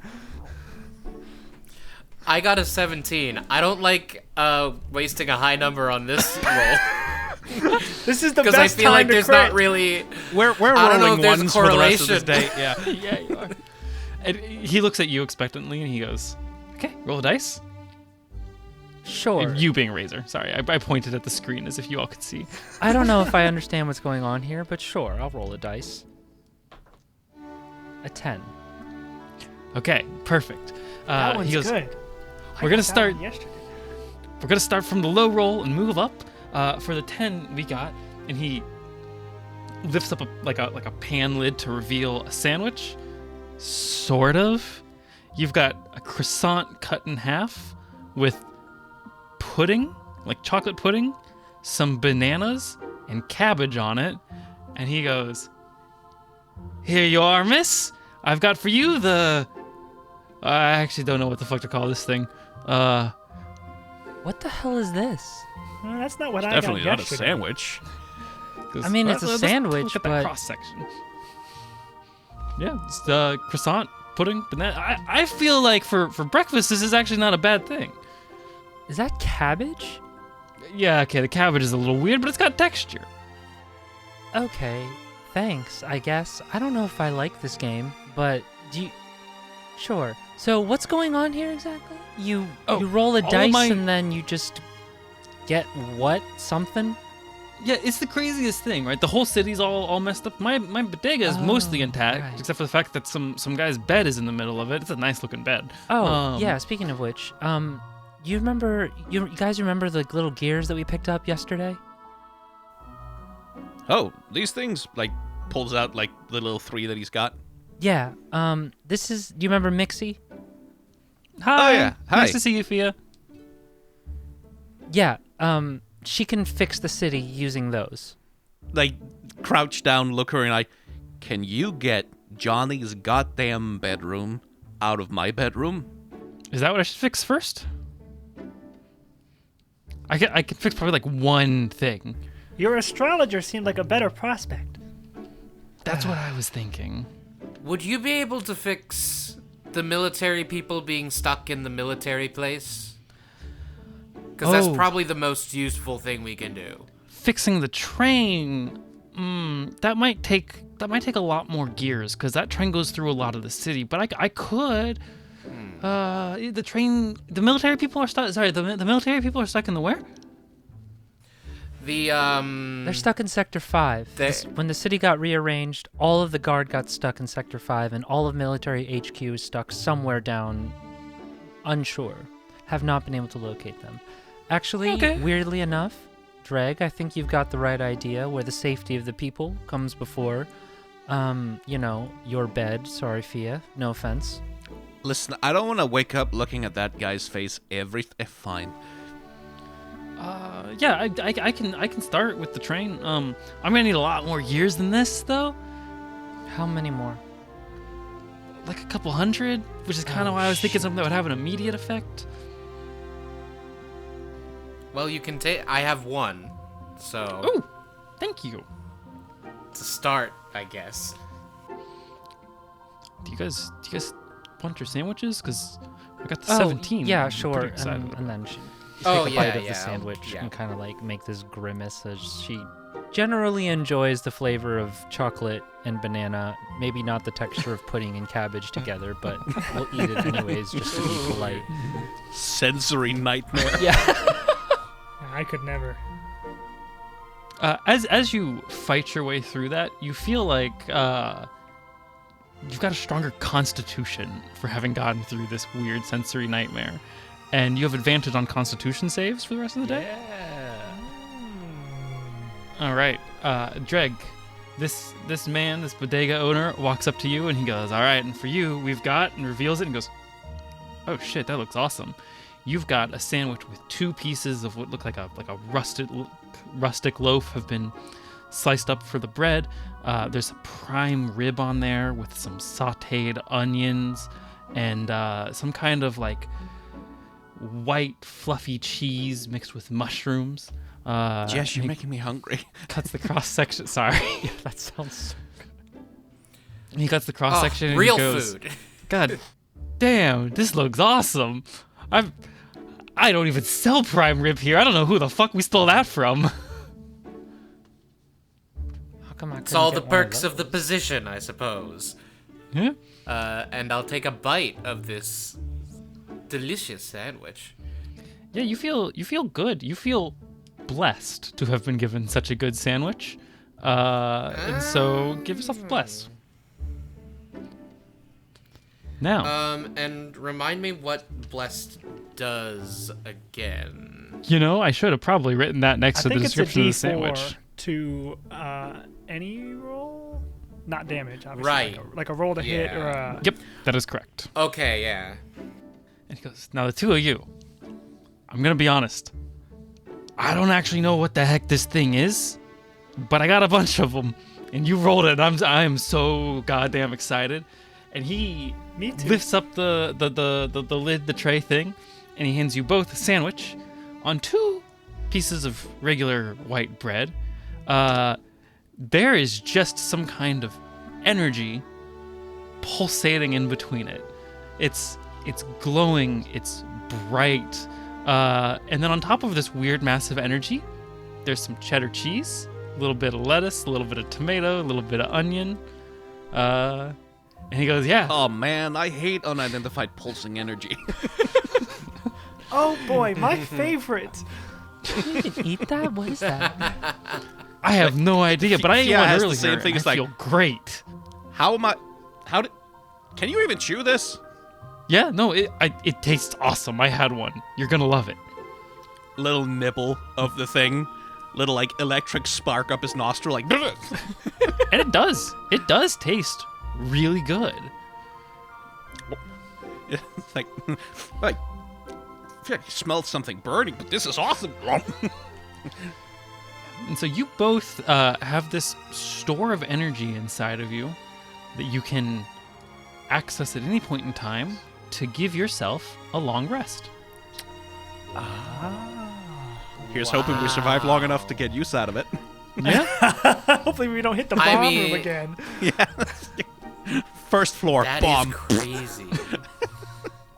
Long rest. This is the best bodega in the city. I agree. You should tell everybody you know about this because this is the most exciting day of my life. Speak for Listen, yourself. I don't You know about should've the tried chocolate my pudding sandwich. croissant cabbage thing, but this is pretty good. Hey, I had a bite of that too. I kind of liked it. I don't know what to tell you. It wasn't I give bad. it a solid 7 out of 10. It wasn't bad. No offense or anything. No, hey, I didn't make it. I just woke up with my refrigerator like this. It's Yeah, no, freaking that makes awesome. sense with everything else that's going on. Does it?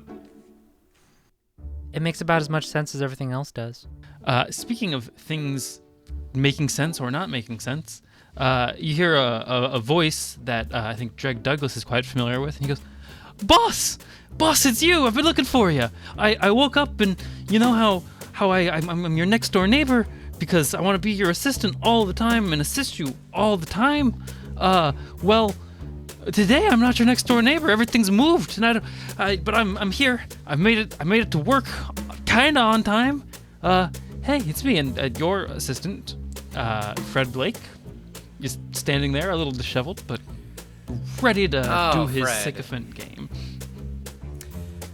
First, real quick, you don't remember dying yesterday, do you? No, did somebody die? Okay, not one of us. That figures. You're not important in any cosmological configuration. What can we do with you, Fred? It's important to you. So Can I do an inside check on this guy to see, like, is there a little crush happening there, or is he just, like, really desperate to be a diplomat? Yeah, go ahead and do an insight check. I will tell you, it's not a crush. Okay. It's only a 9 from me. It's not really my best stat. Yeah, it seems weird that this man is sucking up this hard, but he sure is, and it seems genuine. Oh, I've got a job for you, Fred. Meat shield. Meat Okay. shield. Okay. Do Yeah. I get meat and make you a shield? It's like no. I can do that. No, you are the meat and also the shield. Here's the thing. We're in a time loop situation. Time, okay, and he's writing basically- it down. The time loop. Okay. We need to stop an invasion from the mortal realm Stopping that's an happening invasion from the in the mortal Citadel. realm. This makes sense. This falls under we your need to- jurisdiction. Exactly. And we're climbing up the Citadel, and basically we're just kind of in an information gathering phase right now, I would say. So, you're gonna go up with us. You're definitely going to die, but it's not going to count. Alright, I'm gonna go up with you guys. I'm gonna die. It's not gonna count. Sorry, you're in a time loop. The mortal realm's invading. I'm gonna die? Yeah, pretty fucked, but you know, you've always been the type to really step up to the plate and Dreg, over-deliver. what the actual fuck is wrong with you? Hey, that is my boss you're talking to. he don't just told you that talk he to- wanted you to die. He also told me okay it's with not that? gonna count. That's why we keep you around, Freddy. You're a bright one. Yeah, and I do what I can to help. I take this job very seriously, It ma'am. won't count for us. To you, you will die. You're dead. Dreg, come on. Okay, that Is this something that a civil servant should do? is... You already fucked this all over. Are you really gonna kill Fred? I would lay down my life for you, sir. Listen. That, first of all, look at this fucking guy. Second of all, him actually dying, that's a big philosophical, sort of cosmological gray area. I really don't think it counts. I mean, did Mixie die yesterday? It's a pretty black and white moral area where that's fucked up. Does it help if I'm volunteering? He's volunteering! Okay, you know what? Do whatever you want, Fred. Dreg. Ugh. And then she's gonna walk away from the situation. Mixie's also just Okay. kind of backing away. She's like, I'm gonna maybe go get myself a sandwich. Do you have anything with cheese? Yeah, as we're heading out of the restaurant, like, I think, like Fier will, like, sort of stay behind a little bit, like grab Freddy around the shoulders, like, hey, so, you got a union rep by any chance? I actually waived my rights to the union. I signed the whole paperwork and everything. I don't. There's don't like really there's want like them holding a me moment down. where like a blank expression passes over his face. It's like, meat shield it is. Okay. It's an honor to be What a a meat noble shield. way to use your bodily autonomy. Dreg. Thank you. I feel like most people don't understand me. Alright, if it's gonna set anyone's minds at ease about sending Freddy to his death, I have a plan for this run that will not get him killed on the first or second floor, probably. But you're okay with just signing off on his death, right? We don't know what's coming next, and wouldn't it be helpful to have an extra life of sorts, you know, so we push a little further each time? I mean, assuming it's a room where it's not going to kill us all instantly if we mess up. Right. Which some of them have to be. How beautifully pragmatic of you. That's politics. Beautiful pragmatism. Whatever. Razor still wants to check out this wizard. I cannot remember his name. Gregor or something, right? Yeah, Greg or something. Oh. If Razor goes and does that, Otto will join. All right, I think if the whole party wants to do it, it's still pretty early in the morning. Then that can be our. I our will piece be up for the day. asking Freddy where exactly he woke up this morning, like where his new address is. He goes, well, I woke up. My apartment is pretty small because I've got it's closer to a utility closet, honestly. And when I got out of it, I was in this like mansion, like this huge mansion. I've never seen something so nice and vibrant before. And there were all of these like movie stars and beautiful celebrity people, and they all liked me and offered me a job, but I said no, I'm not working for the rich and the famous and people who are offering me things like money and fame to go along with it. I have a job working for a man who I believe in. Greg's nodding.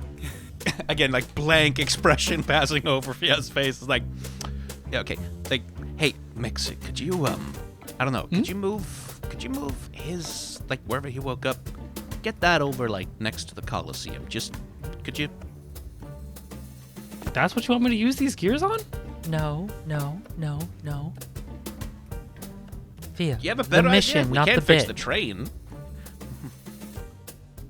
Isn't there something like more useful for what we need to do? I don't know about an astrologer something. I don't believe in any of that stuff, but maybe like weapons, an armory, potions. There's an artificer that is down the street from where I live that like makes magic items and stuff. Otto, what do you think? Oh, wow. Well, the astrologer did sound very promising, but hearing all the other options, an artificer sounds very important as well. Artificer? Okay. I should be able to do that with 10 or so gears. I'm a practical girl. I like my weapons. That's what I want. If y'all are in agreement, then I say we do that. I trust okay. your judgment. Weapons are good. I don't know if you should, but I appreciate that, Otto. All right. Well, in that case, you guys know where to go, right? I assume? I probably told you yesterday. To the tower? Yeah. Yeah. The little tree with the thing and you knock on it, right? Yeah, perfect. Okay, cool. As long as you know, then I'm going to go do this and then see if I can't have some fun before the world ends around me.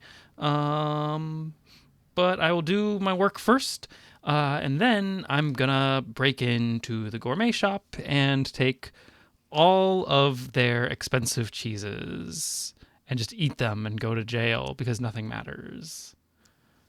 That's right. Live your best life, Mixie. Sweet. You guys have a great I respect day. that. Yeah, and I'm gonna have fun and then die, I guess. Bye. Otto? Yes. In your records, do you have the location of your last service provider? A wizard named Gregor something? I begin my day right outside his residence. Perfect. If we have time, do you think you can take us there and we can maybe figure out what this service provider thing's all about? Yes. Great. Fia, we would love your company if you're interested. I'm gonna let Dreg and Freddy do whatever the hell they want, but I mean, I don't have anywhere else to be. all right, let's go. See ya, Dreg. I mean, I don't know if I have another slot to do anything. I'll just go with the party, honestly, just to see what's going on here. Oh, And goody. Fred goes, I'm gonna go too. Stick with my guy. All right. That's right. You're gonna stick to me in the front of me the whole day. Exactly. The thing is, out of character is like, if we succeed and he dies in the attempt, he's dead forever. Until tomorrow. Oh no, you're right about that. Well,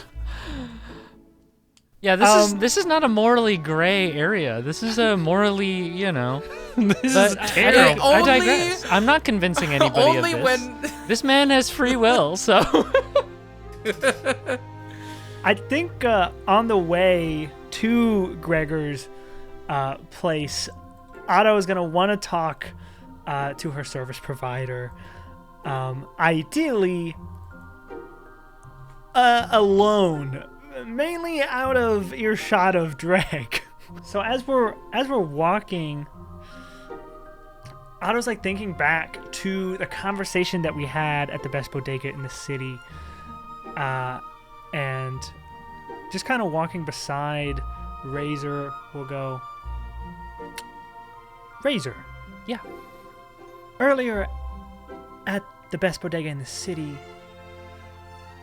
Freddy, Yeah. Dreg's assistant, got assigned a new job position, which they seemed rather excited about, but you didn't. Yeah. Why? It seemed quite logical, having an extra life to spend to gain information. Oh God, how do I even begin to? I mean, yeah, okay. So here's the thing: is that when we die, it appears that we wake up and we do this again, right? Correct. Freddy, if he dies, he just dies. That's it. That is the end of his life. And Dreg knows this. And he's just willing to throw Fred to just throw his life away over and over and over again. God, I want to strangle that man. And it's unknown if the Freddy of this time actually resets with us, or if this Freddy is truly just dead. Otto, do you remember dying? From the bomb? From the bomb, from however many other times we died? Yes. Did you enjoy dying? Otto takes a long time to respond. I think after a weirdly long amount of time, Otto goes, I don't think so. I didn't either. And the first time that I died, I saw somebody that I care about so much die. And it was hard to see. And I wanted to scream, I wanted to do anything, something, but all I could do was die right after her. And I hate that. I hate that I couldn't save her. I hate that I couldn't do anything to even avenge her. And and this Dreg guy, he's just willing to throw somebody who works for him. They don't seem like they're friends. He doesn't seem like he cares at all. And he's just willing to just let this man die over and over and over again, knowing how painful it is, knowing how terrifying it is to know that your life is just ending in that moment. Like, does that make sense? I think so. However, if it is what Freddy wishes to do, then he can't be convinced. I mean, we can't stop Freddy from doing what Freddy wants to do. But I also think that it's unfair that Freddy doesn't know what he's signing up for. And Freddy may not remember dying over and over and over again, but it pisses me off that Dreg is not even at least the tiniest bit remorseful that he's going to see Fred die, possibly over and over again, possibly hundreds of times, thousands of times. Yes, you mentioned the word hate. Yeah. I think I may have felt that when people call me stupid. Yeah. When did someone call you stupid? On the first time that I died, one of the mortals called me stupid. One of the mortals. Yeah. And I have a certain set of prerogatives, but it was as if all other prerogatives faded away, and the only one that seemed logical was defense and attack. Yeah. I don't know if I understand exactly what's happening with you, but I can tell that you're not like any of the other automatons in this city. Yes, to me, I have a name. you have a name, and to me, that makes you a person. And you know, Freddy's a person too. And the fact that Dreg doesn't see that makes me angry. I think I understand the situation better now. Thank you. Yeah, you're welcome. I'm glad that made sense. What a touching little scene. All right, and I think as this conversation wraps up, you have made it to Gregor's house. Detective, oh god, what was this guy's name? It was something that made me laugh. Sorry. Detective Dixon is just kind of looks like he's wrapping up for the day, and he sees this whole group approach, and he goes, "Can I help y'all with anything? What's? Oh wait, sorry. What does he sound like? Can I help you guys with anything? What's going on?" Yeah, we're here to see the wizard. Don't worry, we know he passed away. This automaton here, her name is Otto, was previously, her previous maintenance service provider was this fellow, and there's a bit of an anomaly in her service protocol. Sorry, I'm not a maintenance person. I don't really know what these things are called, but there's a little bit of an anomaly in her service protocol, and just needed to get some information on what we're supposed to do. I'm sorry. She has a name? Yeah, you know, like just a thing that we like, that she likes to be that we like to call her. All right, that's fair. Otto, was it? What's your you mind telling me your number? Your service number? Yes, my serial number is AM463, but I prefer to be called Otto. All right. A preference. Interesting. Okay, let me just pull this up real quick.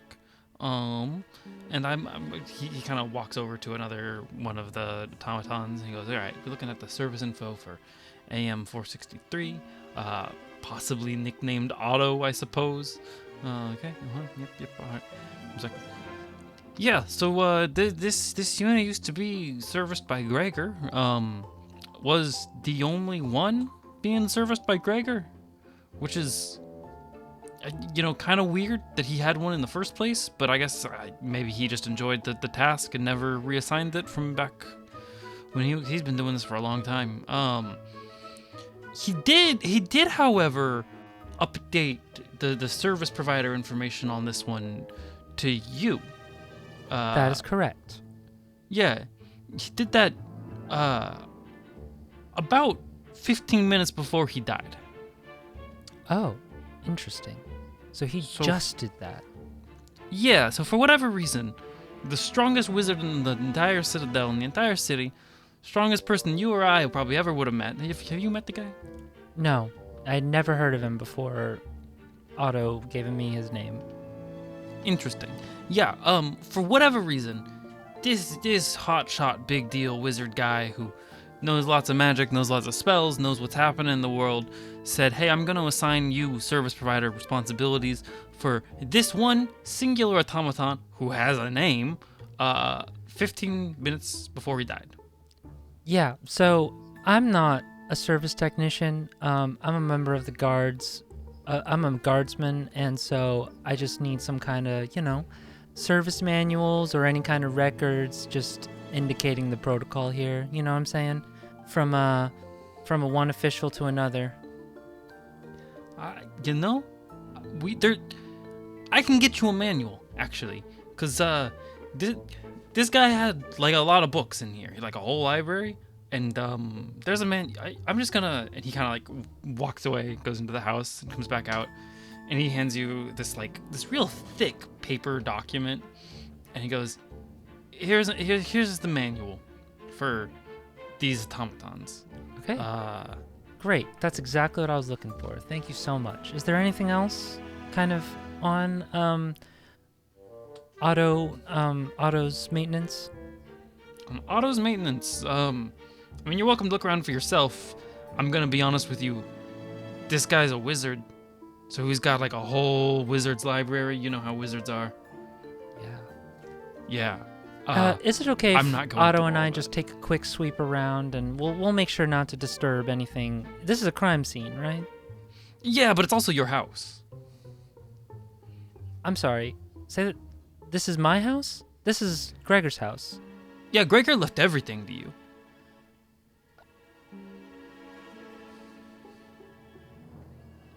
Oh. So this is your house. I mean, I would prefer if you stayed out of the study, the office in the study. The study itself you can go in. There's a big study with a small study inside of it, because the small study is where he died, and it's technically a crime scene. And I got to get the approval to take down the tape and all that. But like, yeah, this is your house. Oh my God. Okay. Sure. This house in question, by the way, is a full-on wizard's tower. Calling it a house is a very... It's Can like you a describe suburban my house, neighborhood. Jessica? Yeah. So you're in what looks like a suburban neighborhood, right? Uh-huh. There's kind of a little nicer than cookie cutter houses laid out with driveways and lawns, and then just smack in the middle of it, there is this bizarre brick building with weird proportions, and it's got kind of like if you ever see like an old school windmill, or I mean, not windmill, water mill, like one of those like brick buildings with like a water wheel on it. There's that, and there's a river running through it, which is weird because there's not a river anywhere else. It's just sort of here, it's running, and then it abruptly stops at the end of the property, and then the tower just straight up, 30 floors of brick, big, huge, definitely the biggest building here. Again, very weird, because if you look at the skyline from far enough away, you don't see this place. Yellow brick road leading all the way up to the door. Weird. So weird. Okay, yeah, sorry. This is mine now. Right. That makes sense. Just with everything going on. Sure. Why not? Yeah. Okay, thank you so much for your time, Detective Dixon. Right? Detective Dixon is what you said? Yeah, call me Rick. Rick. Right. Thank you so much for your time, Rick. I'm Razor. Pleasure to meet you. Nice to meet you too. I'm sure we'll Detective run into Richard each other Dixon. again. And I'm again. sure we will. Are you gonna like be committing crimes or something? What is that? No, sorry. It's just a little joke for myself. Don't worry about it. Yeah, all right. I'm watching you, person who mysteriously came into an inheritance of a lot of money and a big house. Yeah, did I then made look it like sound I like- knew that this was mine until 5 seconds ago? I don't know. You could be an actor. You're hanging out with one of the best actors in the city. You know what? If anything You got a weird suspicious robot. comes up, you know where to find me. Come ask me anything you like, all right? I'm gonna go take a look around now. Go for it. Great. And yeah, I mean, this house is yours. It's getting pretty close to 11, so you may need to come back earlier in the future. But you do have access to a crazy tower full of magical books that you could come to instead of getting a sandwich every day. Okay. I think I'm gonna turn to Otto and everyone else is with me too now, right? Mhm. Yeah. Yeah. I mean, like, mostly to Otto, but Otto, do you remember being here before? Do you remember anything about this tower? Hey, God. Do I remember anything? So you don't really remember anything before receiving that necklace. other than just like facts about the city. Right. You know this tower is here. You could say when it was constructed. But yeah, no, you don't really know. Before all of this, no, I think my memory was somewhat wiped. Okay, well, just add that on to the list of things that I don't understand or know about. But I think it's almost time for us to go, slay stuff in the big spire. I think on the way over to the tower is like it's still Fierre's like, wait, hang on. So like that's your tower now? Yeah, I guess so. Oh, was he like uncle or something? I have never heard of him before the first time we did this. Wait, but then how did he know to give it to you? I have absolutely no idea. Huh. You know just as much as I know about this entire situation. So maybe we can ask Mixie. Mixie seemed to be a friend of his. I feel bad for her. I had to tell her that he passed. So does that mean he knew you were going to be time looped? Oh. Maybe. We should probably look into that. Did he know that I was going to be time looped? Like, sort of more to himself, like, hang on, I searching his memory, like, have I met a wizard before? Do I have any memory of ever meeting this man? Hey, give me a history check. Let's call it a history check, unless you can think of something else for scratching through your own memory. No, and that's a 3. That's a 3? You meet a lot of people. You are famous. Yeah, so he's like, oh, wizard guy. Guy dressed as a wizard. No, that was another friend. Like, sort of like searching his memory as we go. No, that was just a gimmick. Yeah, that was a costume. Like, kicked his ass in 2 rounds. Yeah. Before we go in, I, Greg Douglas, have a plan. How exciting.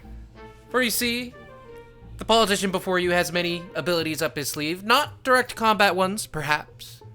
But we can use the art of illusion to our advantage. Observe. And I'm going to use Copycat, which is another Obojima ability, which lets me expend a use of Bardic Inspiration to use the spell Alter Self to look like another humanoid that I've seen before. And I'm going to use this to transform into the mortal commander that I ran into on the first day of death, with Otto. Shit. Cardinal Autumn, correct? Yes, Cardinal Autumn. Okay. And basically, I technically don't have my equipment. I can't use my equipment, but I do have equipment equivalent to the equipment I am aware that he had at the time, but without, like, magical properties or anything like that. Okay. So if he had, like, a magic hammer, I have a normal hammer that looks the same. Okay. Yeah. So you got the big armor, the fancy. Yeah, you look like Cardinal Autumn right now. That's so fucking cool. Yeah. Fierre Now goes, we take "Whoa, the that's hostage cool." guy. Who's that? Right? Hey, that's the guy that called me stupid. That's the guy that called you stupid? Yeah. The very same. Kill Bill, like alarm sound. Die. Razor, Cast shatter. Yeah. like Yeah. whispers under her breath. Maybe you should kill her. So, assuming the first thing we see again is like that hostage guy and his squad, I can just tell them to turn back, defuse the bomb, and we'll know how to defuse the bomb for all the future attempts. You know, that's, as much as I hate to admit it, that's a good plan. I agree. So we'll send you in first. Yeah, This alone. is the only time I will say yes to that. How selfless of you. Wonderful. All right. So, would you like to enter I'll first even then, let... Drake? Yes, I'll even let little Freddy go behind me. Before we all go, I extend out my hand and say, I am ready to take on the day with you all and cast Aid, and everyone gets 5 temporary HP. We're going to do this every time. I'm just gonna leave that on there then. instead Yeah, of just taking go ahead it and leave off that every on time. there. Yeah, I'll just leave it. So, Dreg Douglas, you walk into the tower alone, and you see a floor of this tower that you've heard of in rumors. Because you've worked in the government, you've worked in this tower before. Piece of water cooler talk is that there's a secret treasure vault inside the tower that just sometimes appears. You are standing in a room where there is gold and scrolls and weapons and items and things just all over the place. Huh. Okay, gang. Change of plan. This is disastrous for my strategizing, but in a vacuum, very cool. Very into this. Like, Fia pushes the room. What? Oh. Well, damn, that's a lot of loot. What is all this?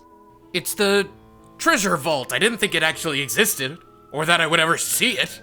No, but why is it here? Like last time, it was like the little piss ant with the ambush thing. Razor's gonna like look around for any like hidden dudes or enemies. Go ahead and give me a perception check. Yeah. Can I think I'll join in on that one. Can I specifically make an Arcana check You may. on this room and situation? 11.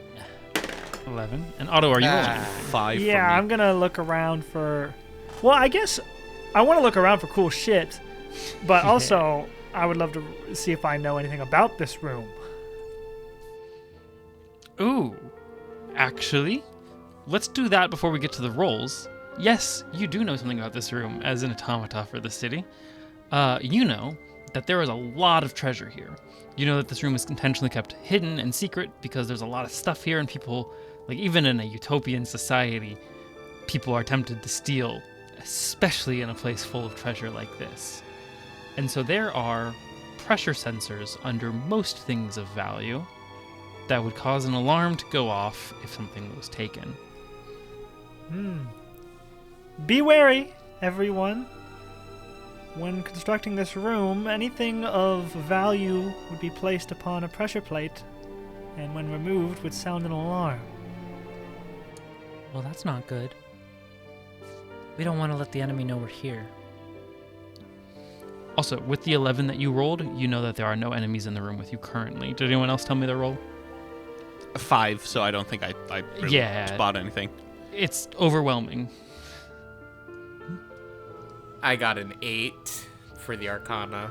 Yeah, I mean, it's very pretty in here. There's a lot of stuff. It's hard to pay attention. Can I look around for... I think Razor's gonna look for weapons specifically because she sure Alright. do like weapons.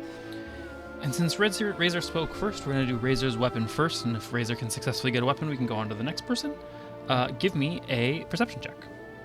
Or investigation roll, since that might have a bonus to that. Perception's definitely better for me. Go for perception, then. Oh, that's a 19 plus 2, 21. Yeah, so you find yourself... You use swords, right? A short sword that also is a crossbow, but yeah, Okay. which is a gun, actually. Yeah, you see a beautiful weapon. It's a short sword that is also just a very regular crossbow. The only thing that's magical about it is the short sword. I'm only doing this to flavor it so it matches your flavor. It's a gun, not a crossbow. But sorry, it's a short sword that's a crossbow. gun. Yeah. Which a is gun the standard blade issue like the one you military have here. weapon, which is why I have one. But yes. Yeah. And yours is well kept. You keep it nice and sharp and pointy and shiny. This one is shiny in a different way. This one looks like it's the same way that water looks when it reflects the moon. It's beautiful. It's gorgeous. It is on a stand on top of a pedestal in the room, and if you would like to try to grab it, you may. Otto, you said that these are all trapped? Correct. Do you know if this one is trapped? I mean, look at this beauty. Can I examine? You may. What would that be? What role would that be? I'm tempted to say an investigation roll, but if there's something that fits better for that, you are more than welcome to. Investigation History, works for perhaps, me. if something's higher. Mhm. It's the same modifier either way. Odd. 10. 10? Yeah, there's a pressure plate there. Yes, that one is trapped. Do you know how we can turn those off? Do I know how we can turn those off? Give me a history check. Here we go. Ha! 10. Wow. No. Maybe not publicly available information. Yeah. Not something Uh, that you know. I don't know how to assist with that request. Guys, I want that sword.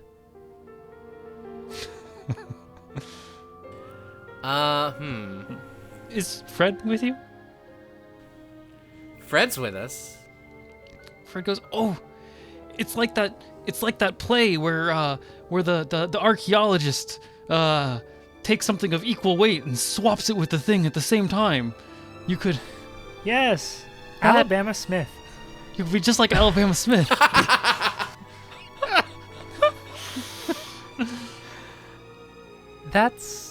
Does that actually work? It was in a play. It's gotta work. They wouldn't lie to us in a play. Fia's like, kid, I hate to tell you, but it. What? Oh, Just- you're in your It's full armor made up. right now. You know right? that, right? No. Alabama Smith is real. Alabama was the dog's name. Against her better judgment, later Razor's gonna look around for a counterweight. So, give me If a. we take a Oh, good. I was just gonna. If Dreg sees you like looking around, just gonna remind you: if we take a weight from the room, that'll surely also set something off. What if Yeah, I what just I know- put my old sword on there? That's a good Makes idea. sense. Are we all okay if I try this? Hey, we Yes. don't know if we'll ever see this again. Might as well try. It's a good point. All right, All right. I'm gonna go Give for me a it. sleight of hand roll. Sleight of hand. Yeah. Oh God. Okay, what's my? Okay, I do have. I some- can give you guidance. Yeah. Give me Um, guidance. So you get what do you get? A D4. right? Yeah. You get a D4 to this roll.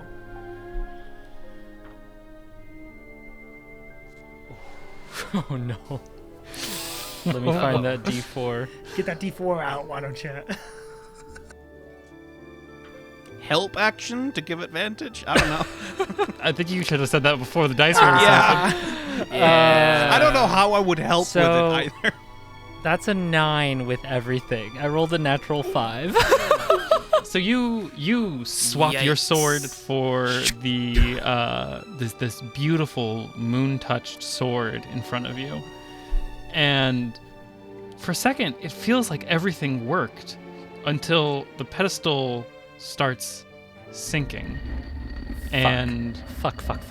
the alarm starts going crazy, and you hear from above, "What the hell is that? Let's go check it out." And Shit. Dreg is going to run at the stairs. He Razor's should be the gonna first run person that and they position see. herself to the side of the stairs, like hiding. and a large man in slightly more ornate armor, not as ornate as like the big guys that you've seen in the past, comes down. He's carrying a huge hammer behind him, and he's dragging it down the stair. Thump, thump, thump. And he stops and he goes, "Oh, Cardinal Autumn, That's right. sir. Hello? Hello. What What are you doing away from your post? I heard the alarm, and I came down to investigate The alarm. What do we care if the Citadel has something stolen from them? Possibly. Our intel said that this was just supposed to be like a lobby. There's a treasure. Also, all of the treasure seems to be sinking into the floor. Yes, I've been told it does that from time to time. Yeah, just trying to look casual with Otto.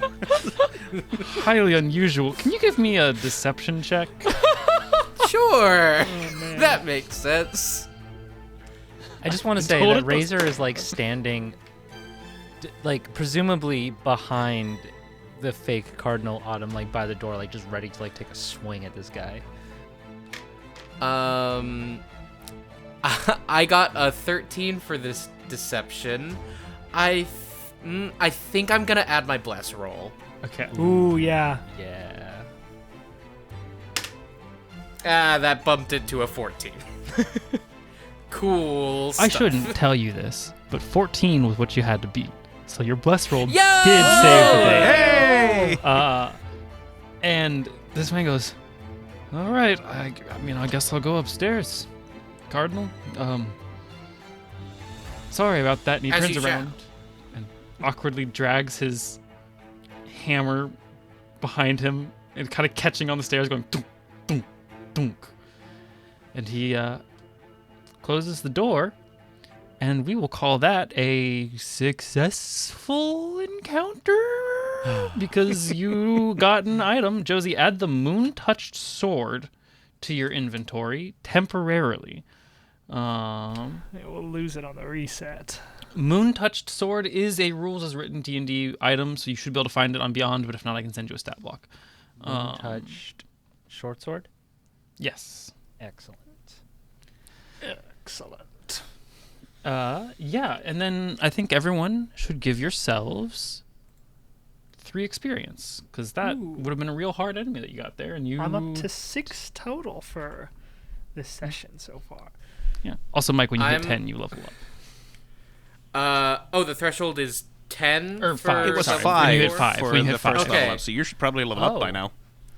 I leveled up. I am 1 point over that level up threshold. From 3 to 4 was 5 experience, Yep. and then from 4 to 5 is 10.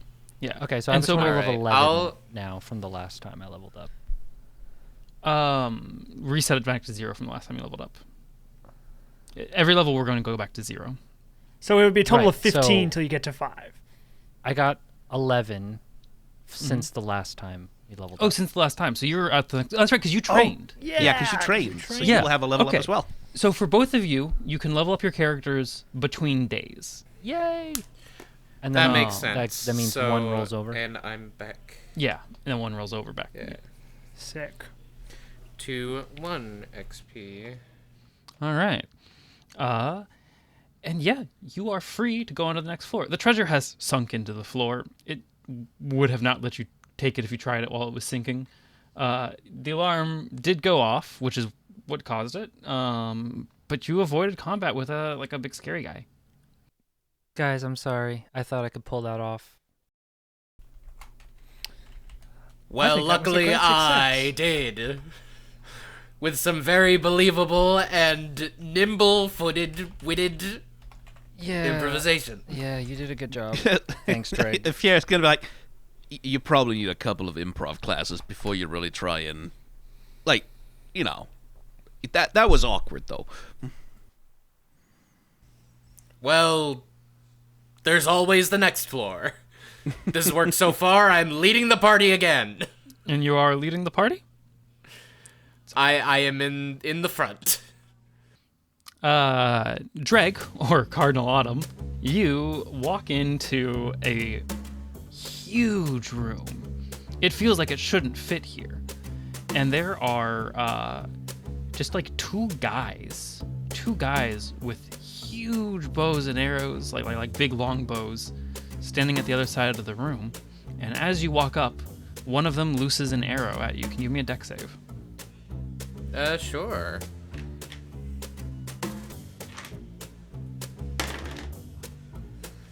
That is an unnatural 20 for the dex save. Okay. So it misses you, and then you hear one of them go, "Oh shit!" shit! Hold fire! Hold, sir, we are so sorry. How the hell did you? Oh my God. I'll answer that. But first, out of character, I should mention, when I cast this spell, I get 5 temporary HP. When those are depleted or when I die, the spell ends automatically. Okay. It's a good thing that didn't hit me. Is there a time limit on this spell, by the way? Let me check that.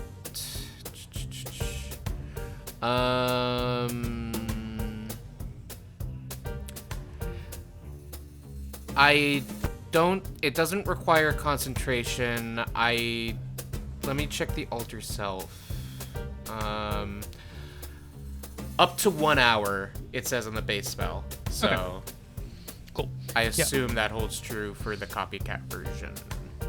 So it is like a football field's distance. So it takes you like a fucking second to get here to these two snipers. So for your question, we managed a way to skip much of the tower with a very small party, and so we are doing a reverse sweep. We will meet the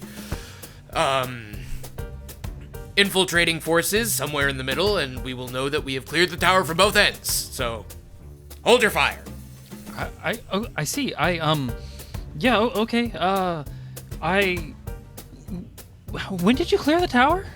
We did not clear the tower. We haven't seen the top floors. We rappelled down the side to get to the bottom floor, and we are sweeping from the ground up. Hold on, you haven't seen the top? We came from the top, but, well, this is quite embarrassing to say, but in moments of high stress, I tend to black out a little bit. So if there is a notable detail, roll with disadvantage. I feel like the deception roll should have come a while ago. Really quick. Disadvantage. Yeah. No disadvantage. I am going to use my clockwork feature. Are you in the room right now? I assumed we were all following. If we're not, then I won't do this. You know what? I assume if you were following, I would have done a deception roll already, and it's a whole other question. So True. All right, you're on your own. I think you're on your own for this one. You're on your own. All Can't right. help I believe in my dice. Well, it's a shame about that disadvantage. For deception, that's a 7. Could have been a 23, but it's a 7. All right. So, oh dear. Does a natural 20 hit? Yes, it does. I would say so. All right. So, yeah, this man hears you say the thing about blacking out, and he just sort of stabs you, because that's not the thing that the highest ranking commander of this military would say. And since that is a crit, you're gonna be taking 16 damage. Yeah, Dreg immediately crumples back into his usual form and goes, "Oh, fuck!" Down the stairs is like Razor and Kier look at each other and it's like, oh, for fuck's sake. Actually, I'm going to want a perception check to see if you guys could hear that, because we did establish that there's a whole football field between there and the stairs. It's I an got a 18 from 6. me. Okay, yeah, you hear that. 15 from me. You also hear that. I got a 6. Otto does not hear that. All right, so you guys are kind of down. I'm gonna stay on the other side of the door and not all the way down the stairs. You got 100 yards. Movement speed is in feet, right? Yeah, That's 300 feet.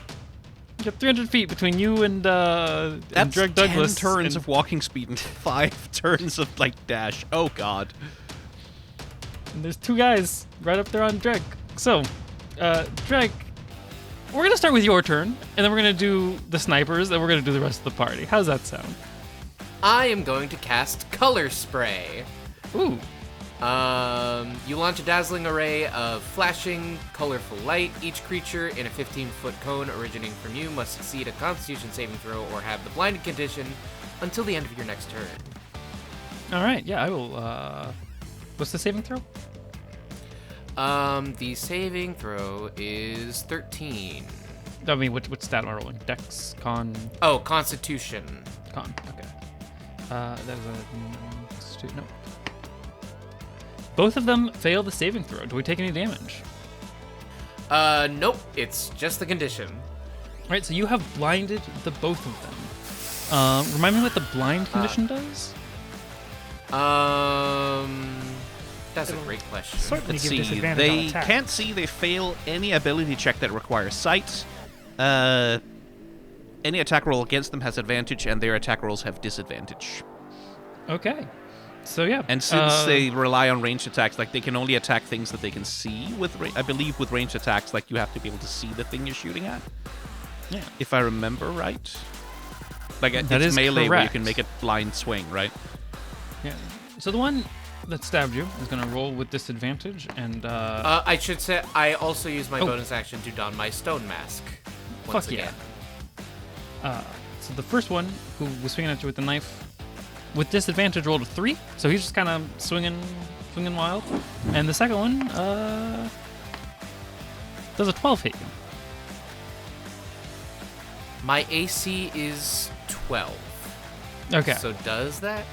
Yeah. So Is this it one meets it, beats it, or beats it. Beats it, right. Okay, then yeah, that hits me. So this man, he doesn't have his knife out. He still has his bow out, but he's swinging wild with his fists, and he does hit you. So we're gonna do an unarmed strike. Take 3 hit points of damage. And is that bludgeoning? Yes. Then it's reduced to 1. Awesome. Take 1 damage.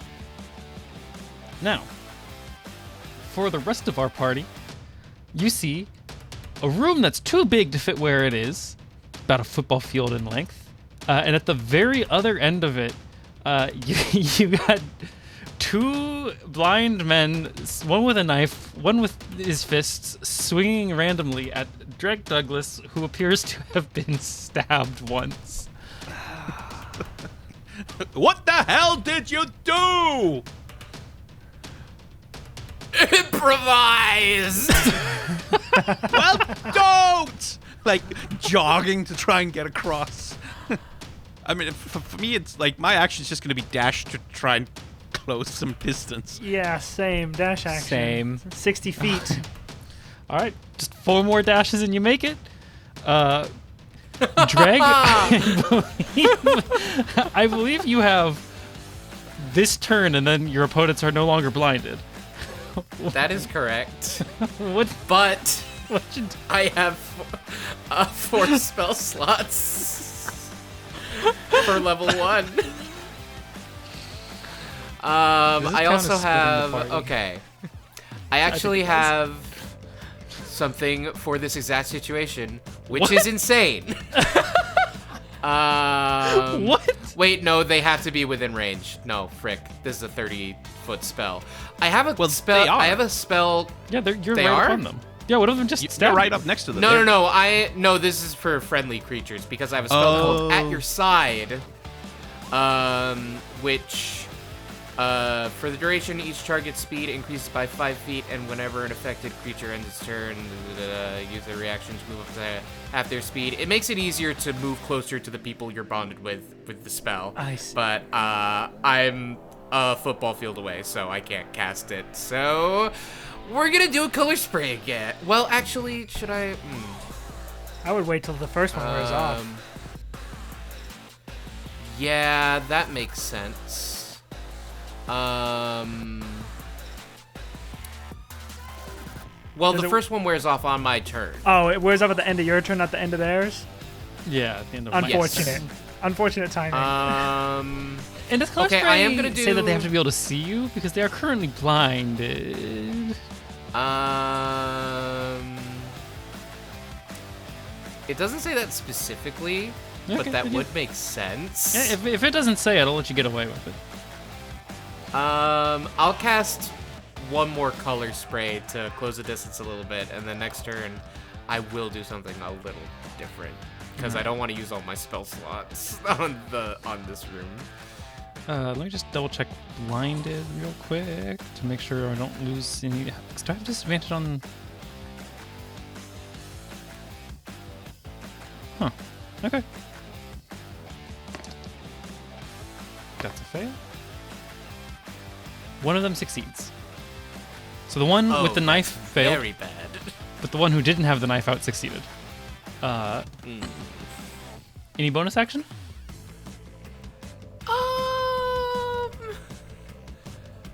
I mean, you could run away from them a little bit.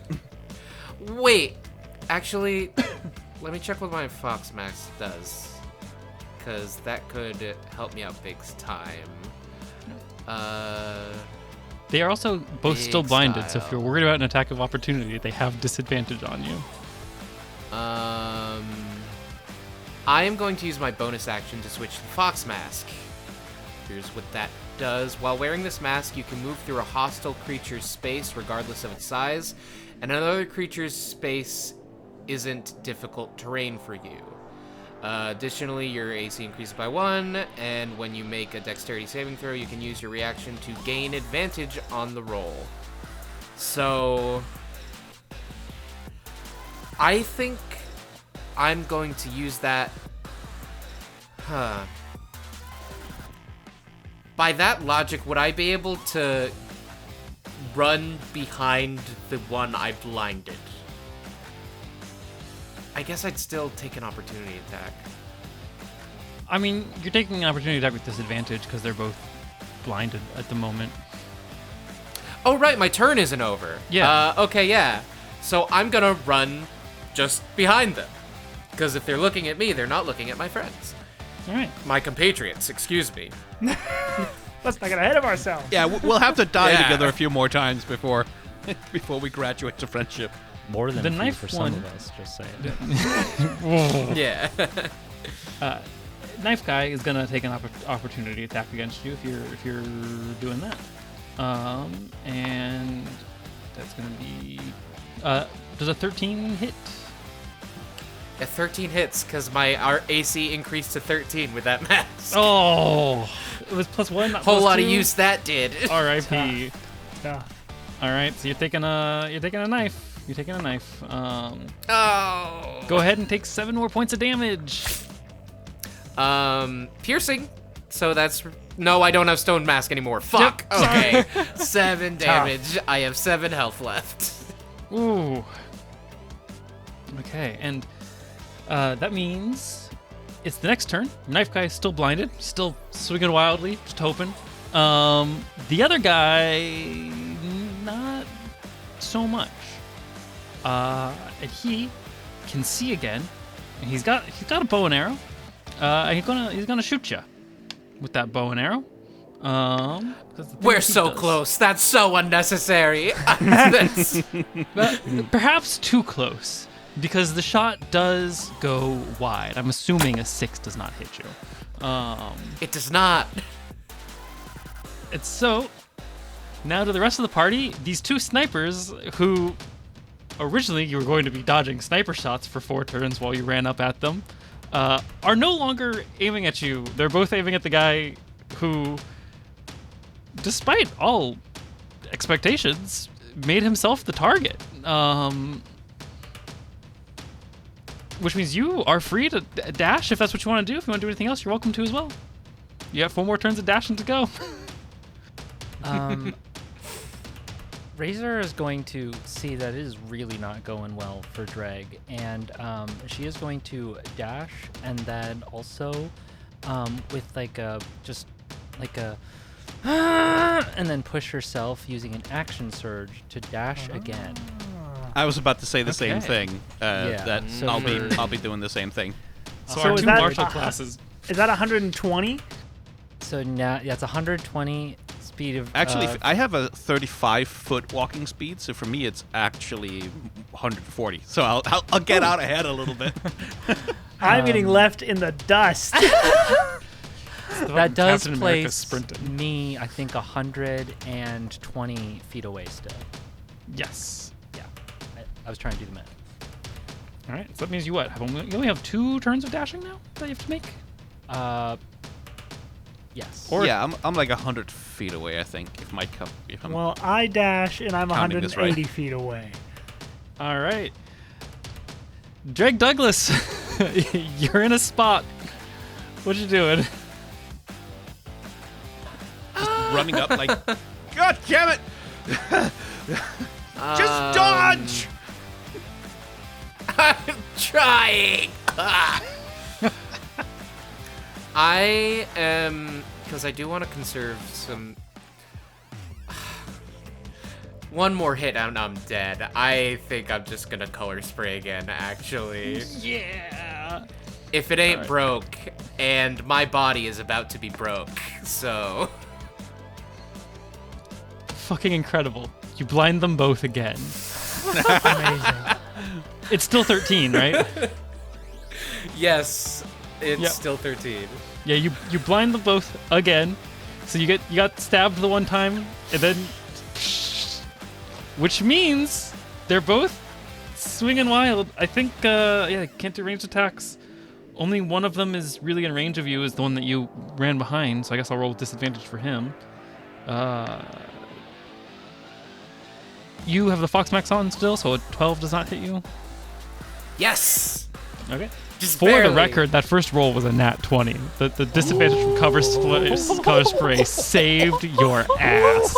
Also, That would have been the second one I took. From the same man. Oh my god.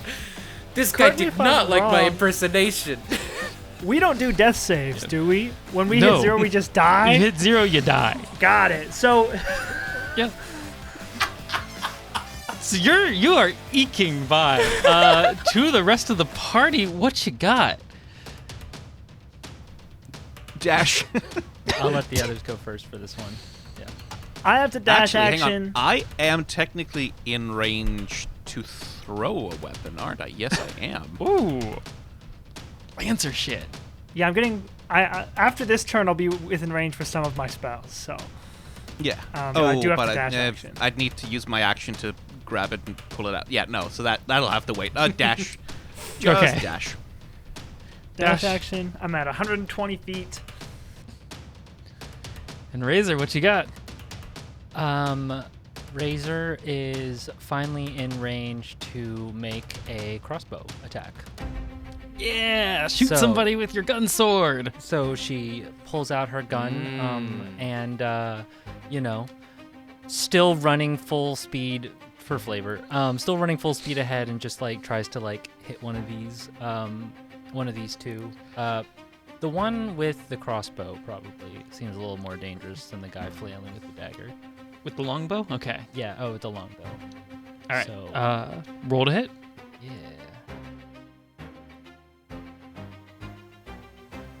Oh, that's a 5. Tough. You do fire, but you do miss, unfortunately. Is there anything else you can do? And I can fire one more time Oh, hell yeah. Okay. as a bonus action. This one is an 18. Yeah, give me some damage. That's 3 damage. Running, sprinting, you pull out your gun blade, you aim, you fire once and miss, you fire a second time, and you do hit.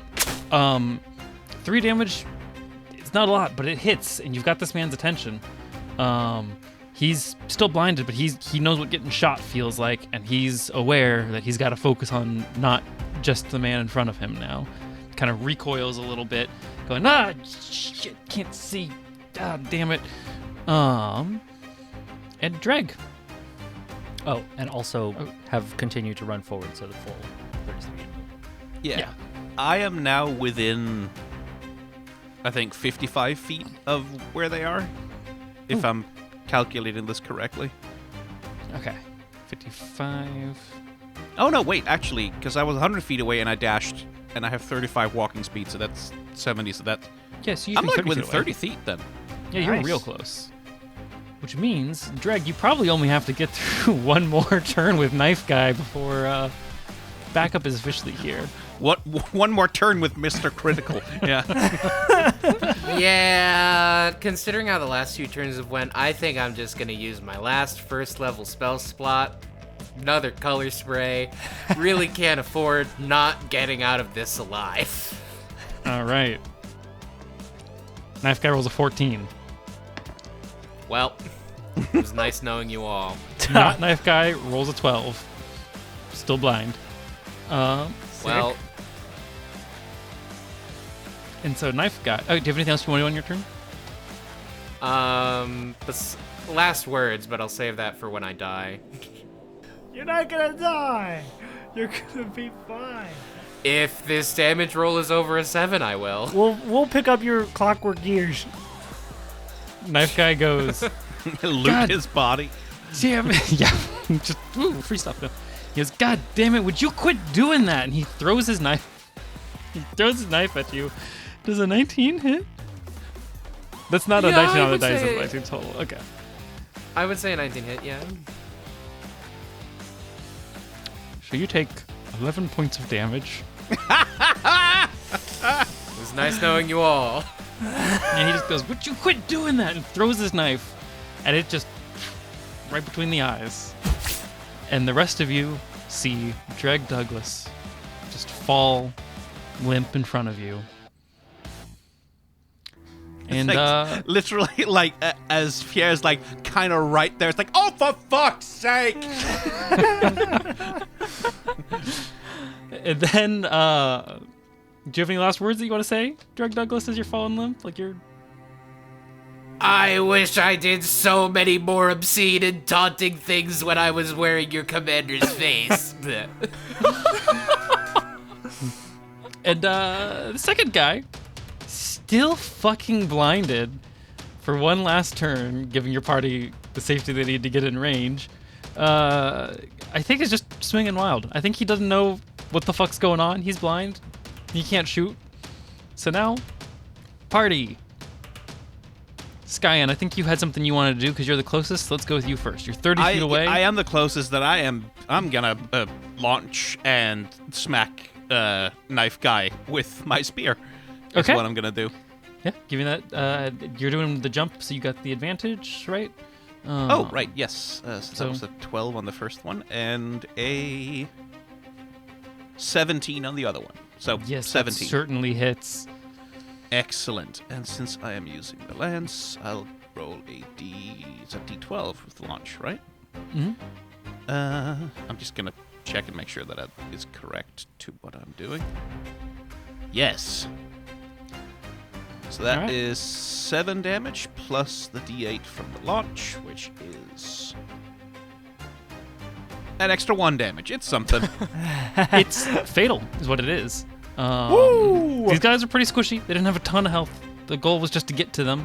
So yeah, you launch yourself and land on this man to avenge your comrade. What does that look like?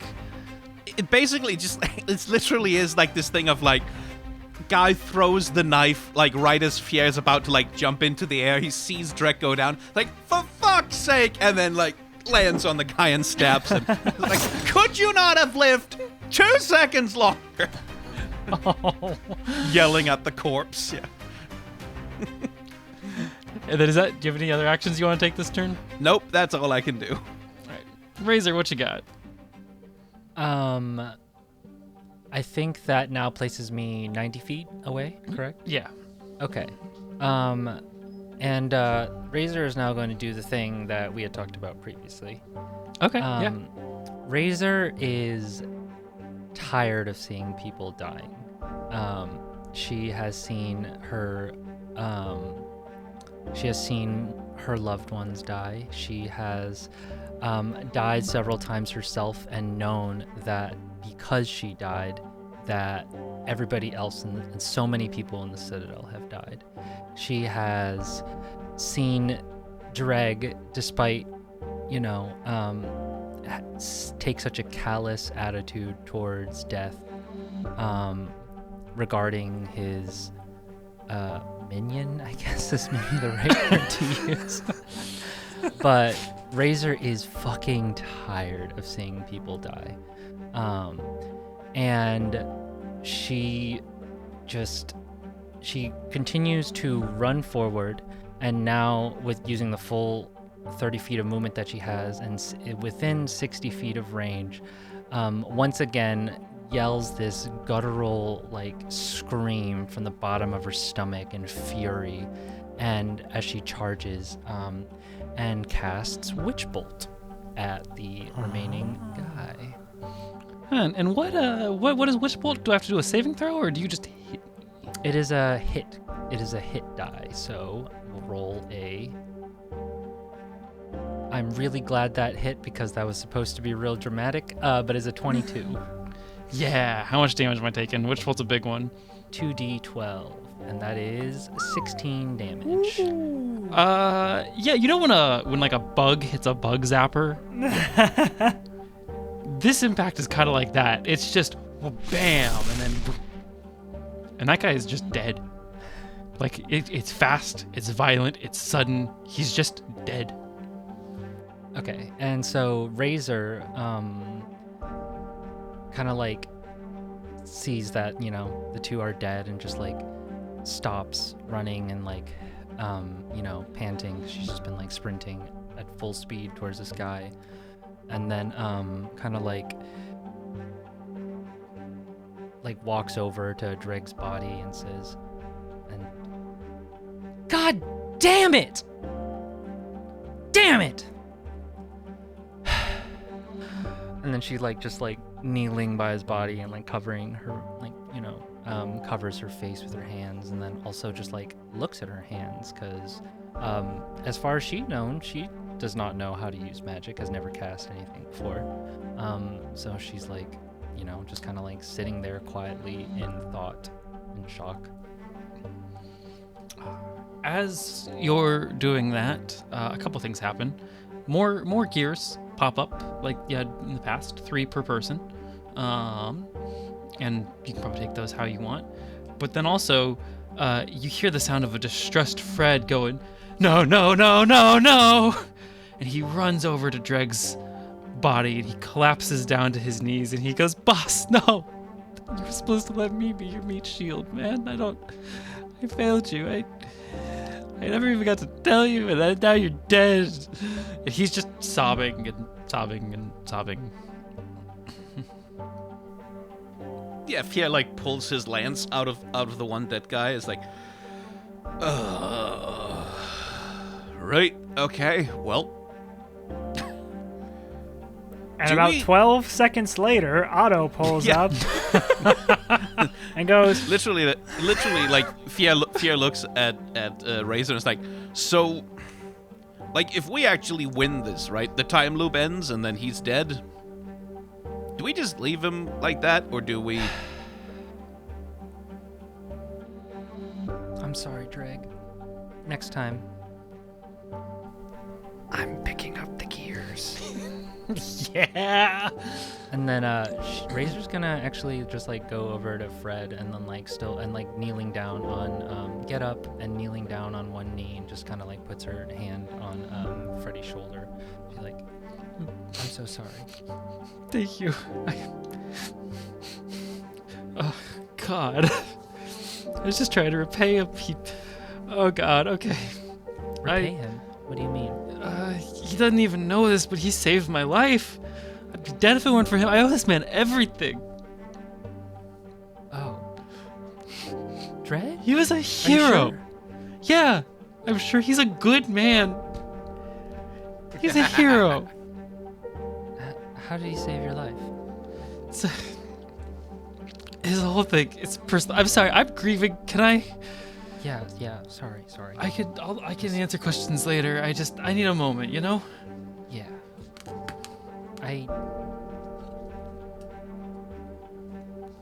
I'm gonna leave you to grieve, but before I do, I want to tell you that the 4 of us, we're not like you. For some reason, every time we die, we just keep on coming back to life and doing this over and over and over again. He's gonna be back tomorrow. Yeah, we'll be back tomorrow. Okay. I'm not gonna keep going with you guys. I'm gonna stay with him. Yeah. And I think I if you don't know. can, you should try to take him and leave. Yeah. Yeah. Yeah, I should do that. All right. And he, sorry, Freddy. weirdly strong, picks up this body and he goes, yeah, I'm sorry too. He somberly walks a fucking football field. I'm gonna go over to Otto, and just. God, I hate Dreg, but still, see, that sucks. Freddy's hurting. Do you see what I mean? I do see. And before we go on to the next floor, Dreg. Mike, you look so Yes. You're dead. You're dead. Correct. And everyone else is still alive. In the past, you've died around the same time everyone else has. And so you find yourself conscious in a dark void. And you hear a voice. And the voice goes, that was almost noble of you. What was? You kept... Also, who said that? I'm here. Don't worry. But you kept their attention. I didn't figure you for that. Believe me neither. But the options were death or death, so I guess did what I had to do. if that's how you want to rationalize it, that makes sense. You know why you're here, don't you? Like in an existential sense, or like in this specific context, or... God, you're infuriating. In the loop, you know why you're here, right? My best guess was a sort of penance for the way I, possibly conducted myself and did my job. That makes sense that you would think that. Punishment, cruelty, anger, consequences. You did well today.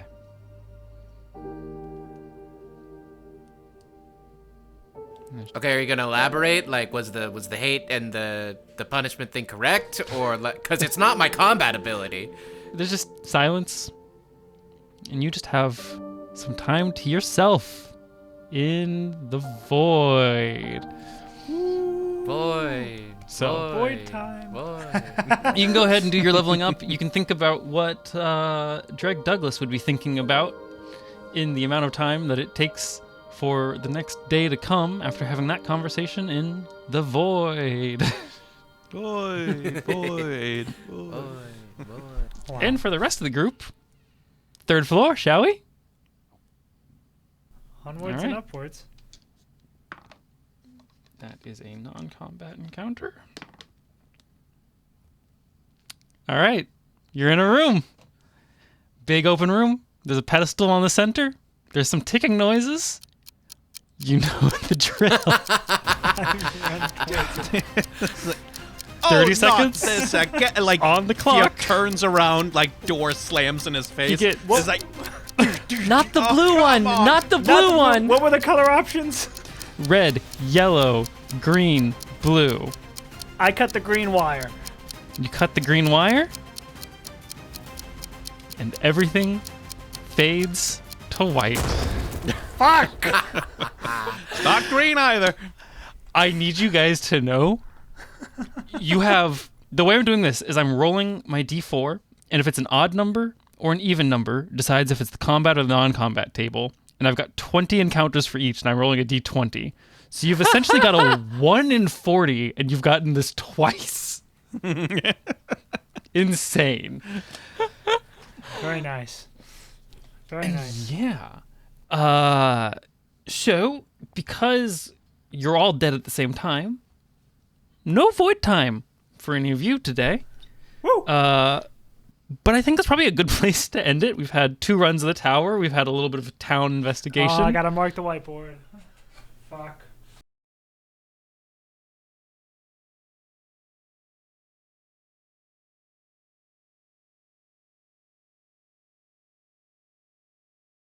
I was expecting you to have some void time today. Ah, excellent. You 'Cause didn't I wanted a thing to do predict with the you. 1 in 800 chance that we get the bomb room twice? Is that the odds? Oh, I think it's like 40 times 40 or whatever, right? Jesus Christ. Yeah.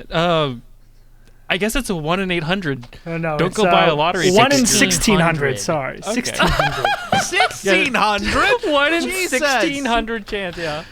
But yeah, does anyone have anything they want to plug before the end of the episode? We're about to Besides go, my stab wounds, no. we're about to go Lots talk happened. about this episode on the Patreon. You know, if you aren't subscribed already, it's only $5 a month. It's a worthy subscription. Yeah, go follow people online. Yeah, that too. All of us. Do that. There's links probably below this thing. Yeah, we'll see you guys on Backstage. Back. The after Yeah. show with the name. Stage You back, said the it. name with the You show, said yes. it so unconfident that I didn't even believe you were right. Y'all have there was a show called Backspace, and now there's Backstage. Well, that's and where it's- it comes from. That's Oh my true. God. That's It's a fair. pun on the show because we created Backstage when Backspace was happening. I can't believe I never put that together. Okay. Well, yeah, catch us all later on Backspace, the after show with a name. And Still wrong. Oh, what a Backstage. Backspace, the after right? show with a name. Episode, and stay tuned for episode 3, where I will get the after show name correct. 1 in 1600 chance that happens. Yeah. Oh, that's brutal. Okay.